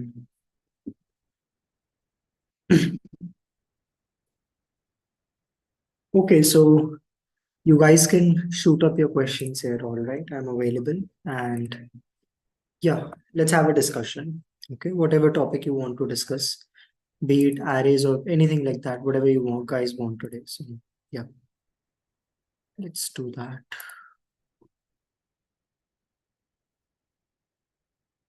Let me just see the chat section. As of now, I can't see any queries, but please be open to adding your queries or questions, anything you want to discuss. Okay.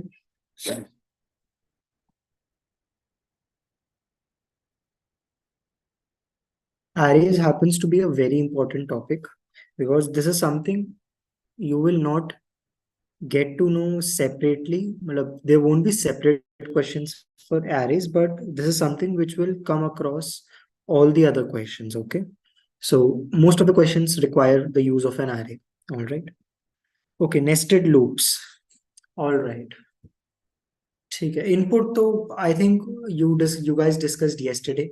Okay, there is nothing much to discuss with the input because you won't be able to understand that thing. Okay, it is just that method. Let me just show you probably an example. Just give me a minute.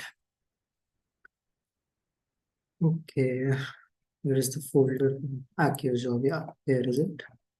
Here it is. Sorry. All right, let me check. Okay. Read method. Okay, again, Samna, there is nothing to teach in that. Okay, if you do let me know if you attended yesterday's lecture or not. Okay, because if a lot of you are having doubts with input. Okay, as I mentioned yesterday and as Bhavya also mentioned, you will feel very uncomfortable with it at the beginning, but as I said, you just need to memorize it. You just need to just think about it like this exists. Okay, you do not question that, at least for now.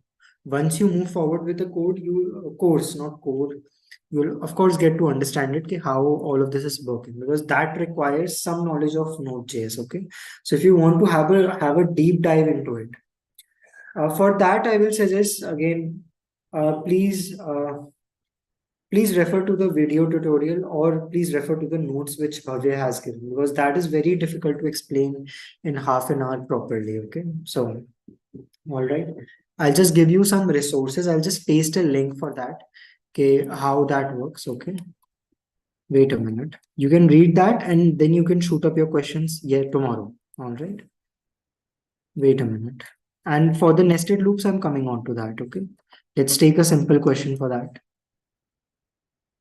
All right. Again, wait a minute.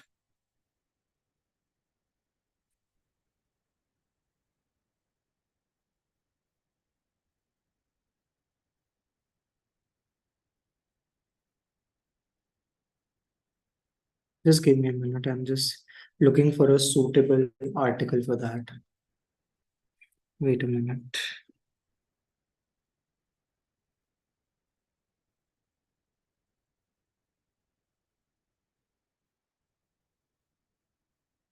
Q&A मुझे कर लेना call.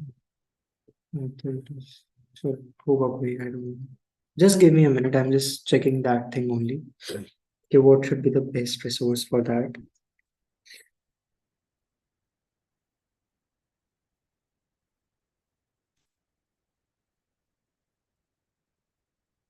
Wait a minute. Now I've come across it.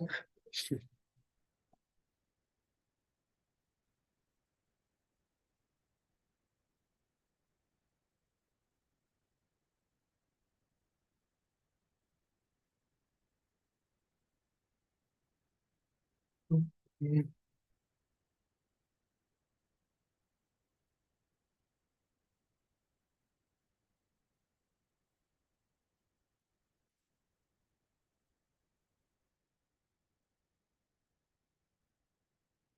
Okay, so I've pasted a link for this, and also I'm sharing my screen. I'll just give you an overview of what you need not worry about. Okay. What is the student's name? Let me just check. Her name is Samna. Yeah. All right. So readline is a module of Node.js. Okay. Now this is something when you start reading this thing, you will get confused by this. Okay, why am I coming to Node.js? Okay, but this is how you take user inputs in JavaScript. You require a Node.js setup. Okay. But in your case, when you solve a question on AccioJob portal, so they have already done the setup for you. That is why they do not give you to write that input codes on your own. All right. Most of the times you'll see that it is already given for you. Okay. So you can just avoid this one line. Read line module in Node.js allows you to read input stream line by line. Just forget that it is a Node.js thing. Okay. Let's suppose we have it and we are using it straight away. So it allows us reading input stream line by line. This module wraps up the process, standard input, standard output, input objects. Okay. The read line module makes it easier to input and read the output given by the user. Okay. Why we use this? Because it makes it easier to take the input and for the user to output this. Okay. For the coder to output this and present it to the user. Okay. For this, you need to create a file. Inside that, you need to add this code. All right. You need to require this thing. All right. You will first create an interface for the input and the output. Okay.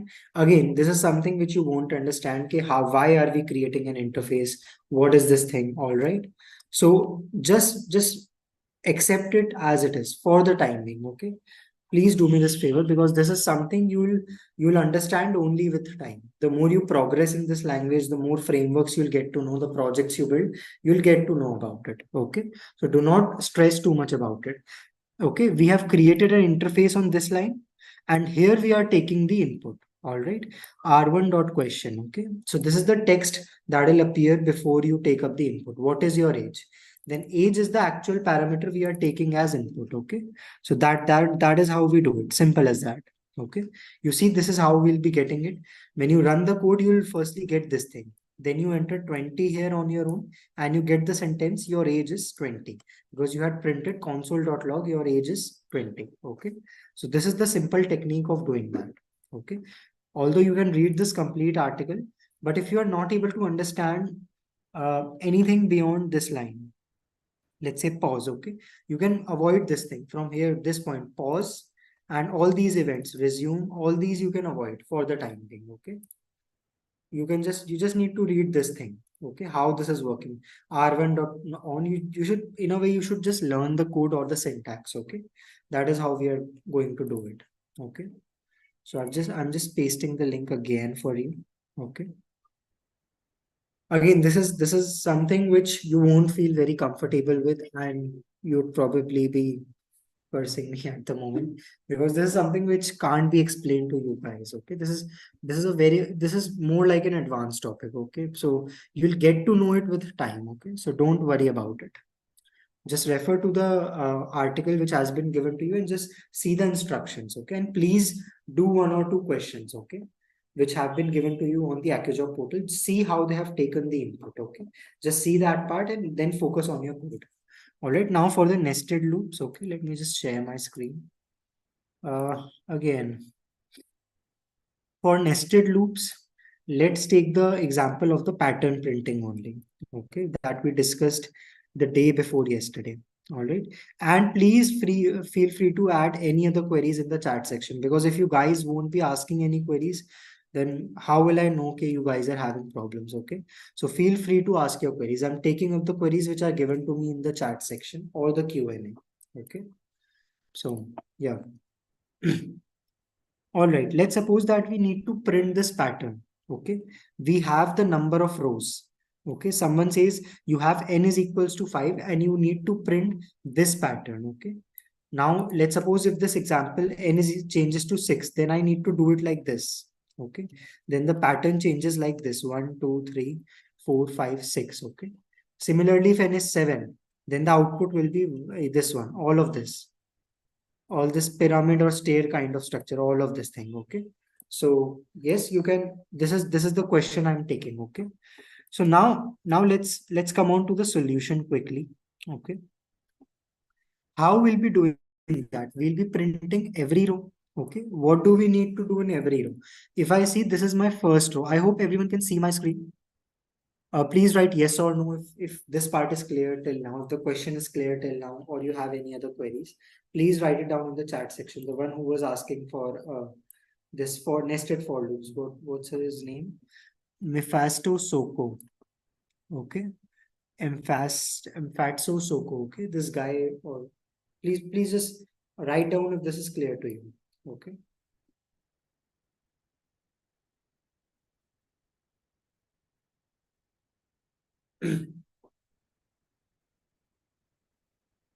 Oof.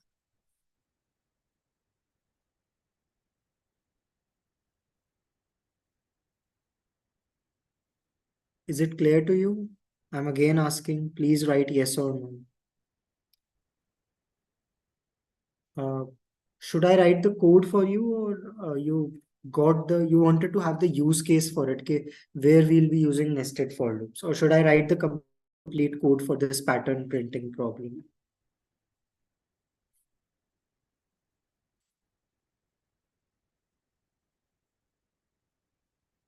Chalo, ठीक है, I'll just write the code for you. Okay. Okay, let's take our input as n. Okay, let's suppose we had n is equals to 100. Okay, so for this, we of course cannot make it on our own. So I'm straight away just moving to the code because you said that you're clear with it, but still I'm writing down the code for you. Okay, so this is my row number. Okay, correct. I'll be moving from row 1 to row n. Okay, so row is equals to 1, row is less than equals to n, row is equals to row plus 1. All right, and for every row, how many stars I need to print? Okay, so stars, that would be 1. That will be equal to the row number only. In the first row, I'm printing 1 star. In the second row, I'm printing 2 stars. That means in every row, I need to print the number of stars, which is equal to the row number only. Okay, so stars will start from 1. Again, this will run in a for loop. Stars is less than equal to row. Okay, stars is equals to, okay, stars plus 1. Oh, I think I've taken it as a int. That should be a let. Okay, I just took up my C++ syntax, can't help it, so sorry. All right, and next what I'll do is, because I need to add some spaces in between as well in the given pattern, so I'm taking a string here. Okay, let string str is equal to an empty string. So at every step, what I'll do is I'll just add a character, add a star to it. Okay, string plus equals to star, uh, and I'll add a space as well. Okay, and a blank space. Okay, that is how I'm doing, or I can simply do it like this as well. I can add a star plus a empty space, so that will be a string only. So I can add this thing as well. Okay, and after that, coming out of the nested for loop, the one I'm using for printing the number of stars in every row. So I've stored all the number of stars with the spaces in my str.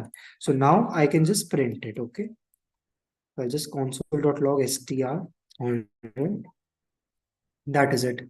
Now let's just check the output we are getting. Let me just see if this is fine. Okay. Okay, this should work fine. All right, let me just run it for you. LSCD into.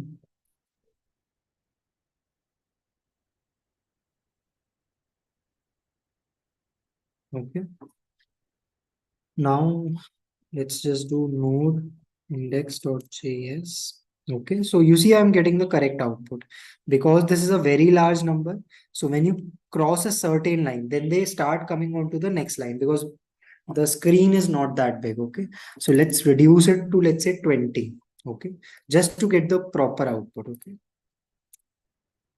Okay, so when you see the output for 20, you see you're getting it correctly. The first row 1 star, 2, then 3.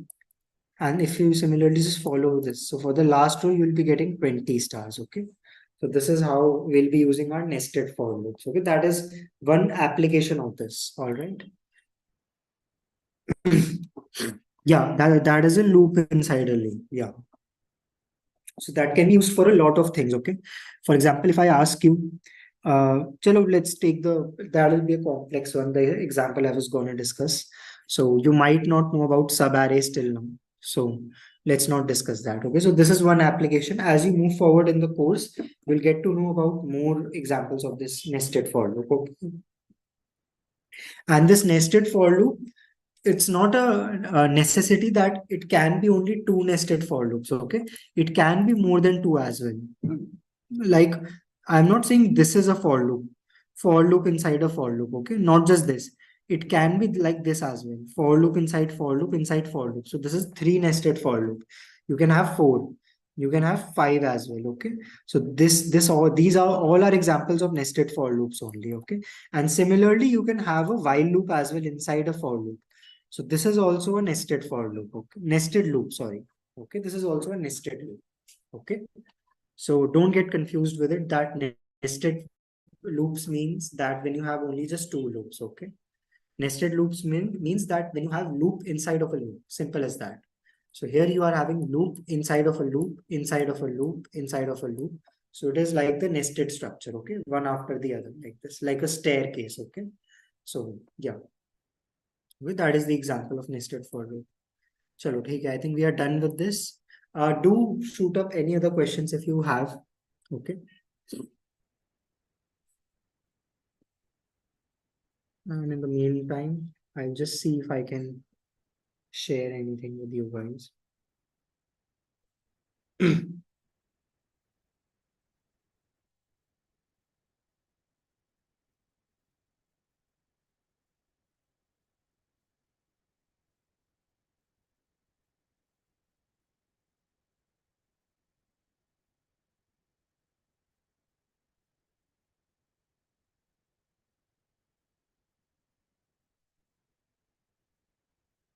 Where are you sharing the resource link? I've shared it in the chat section only. The link I've pasted for GFG. Wait a minute. I'll just send it again. Here only. Just below your message. I'll just send it again. Just give me a minute. Okay. All right. This is for that thing. Okay. Any other help you guys need for any other problem on the portal you want me to discuss? Okay. We can have a what do you call as approach discussion for any problem if you're facing difficulties. Okay. So yeah, that is another thing we can do. Or let's say what else we can discuss. Concepts we are done. And I think that's all. That's all. So we can discuss the questions or any other questions if you guys have moved on to any other portals. Although I won't advise that, but if you have any questions regarding that, we can discuss that. In general, if you want to ask anything for, I am not getting. What are you not getting? Can you please be precise? I'm unable to understand your question. Can you be precise what you are asking?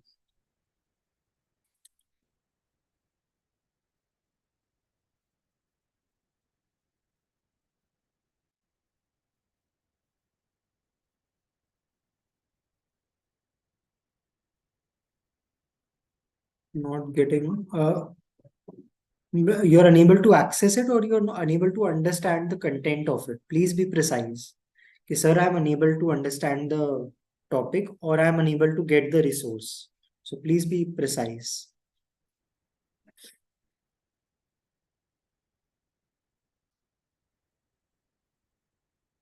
Not able to get the resource. Okay. It is there in the chat section only. Can't you see it? I've pasted it in the chat section only.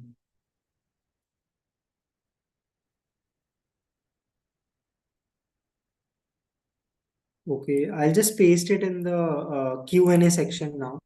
Okay, let me know if you get it. Because I think all the students can see my messages in the chat section. Maybe you're unable to open that. So, um,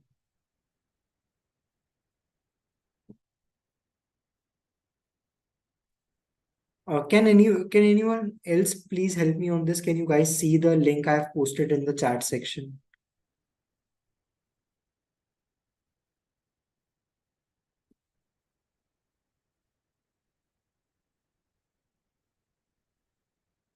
Anyone else?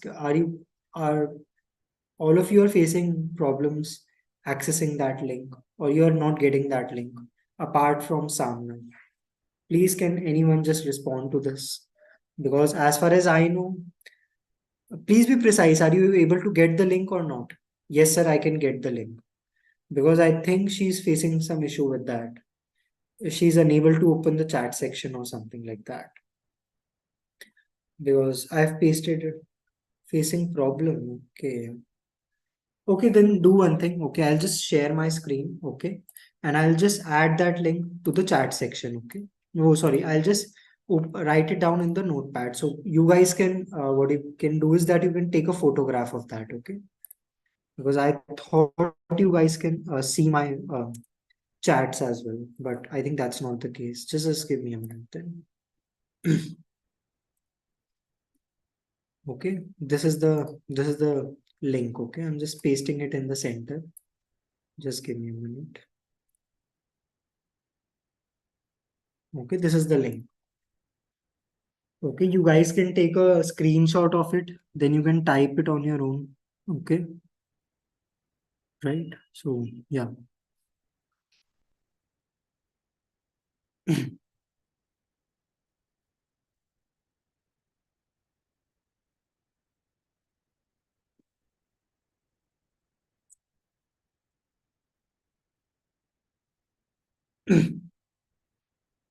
So, done? Okay, sir. Wonderful. Apart from this, do we have any other queries regarding the input and all of it? Except for that, if we have any questions, we can discuss. Again, I'm saying that continuously because I want this session to be very interactive. Okay. Please this is a open session which has been organized for you guys. So please make the most of it. Okay. Feel free to ask any questions. Even if I understand that regularly, most of you won't be having technical questions related to JS only. So you can ask any other questions if you have. Okay. Apart from that, payment scheme and all those things. I don't have an idea of that for obvious reasons. So yeah. Okay.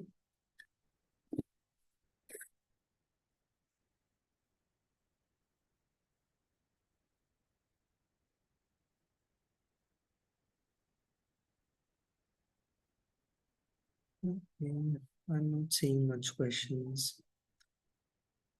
Are you able to understand whatever's been taught in class? Matlab, I hope you are not facing a lot of difficulties with the topics which have been covered till date. Uh, if anyone is facing any problems, particularly if you have attended all the lectures and still facing problems, then you can discuss that as well. Although I'm pretty sure Bhavya is a good mentor, so yeah.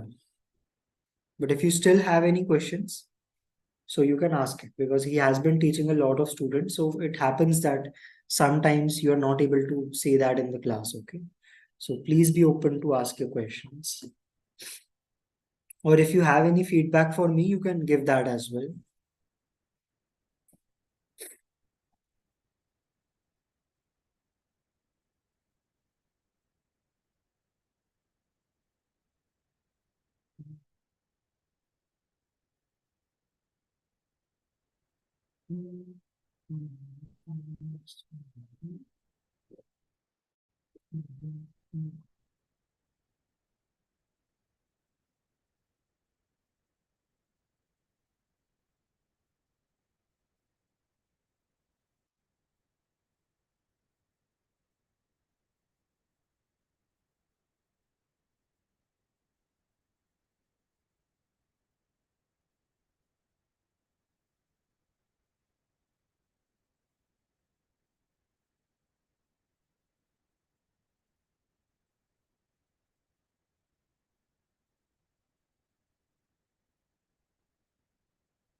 Let's clear this up. All right.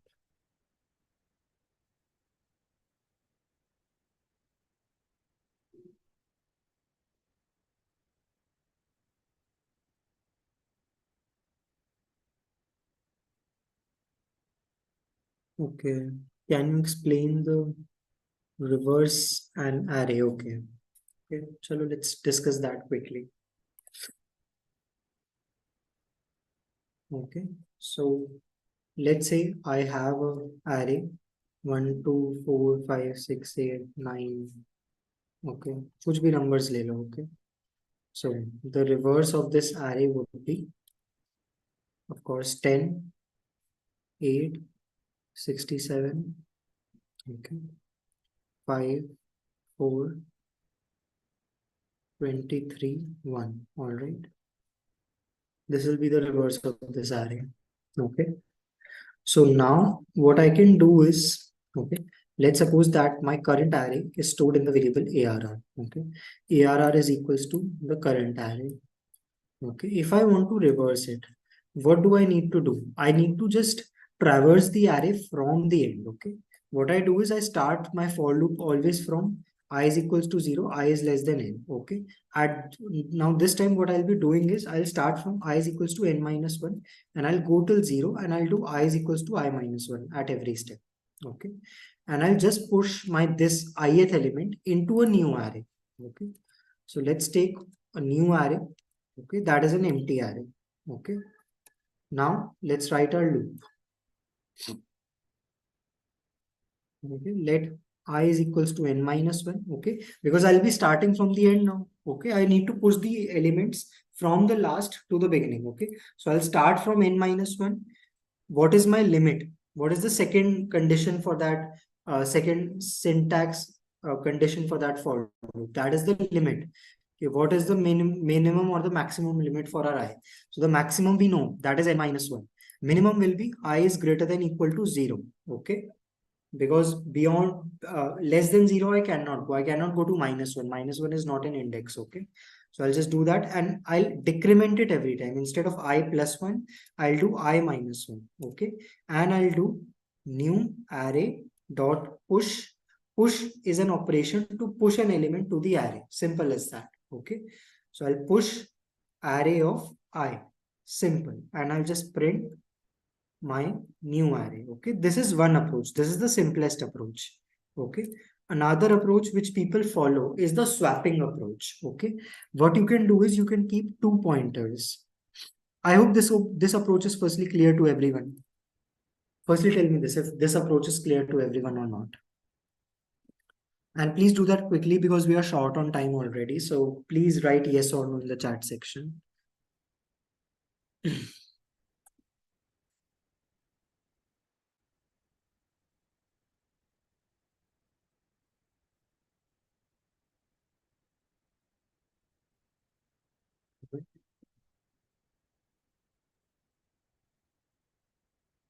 Okay, can I see anything? All right.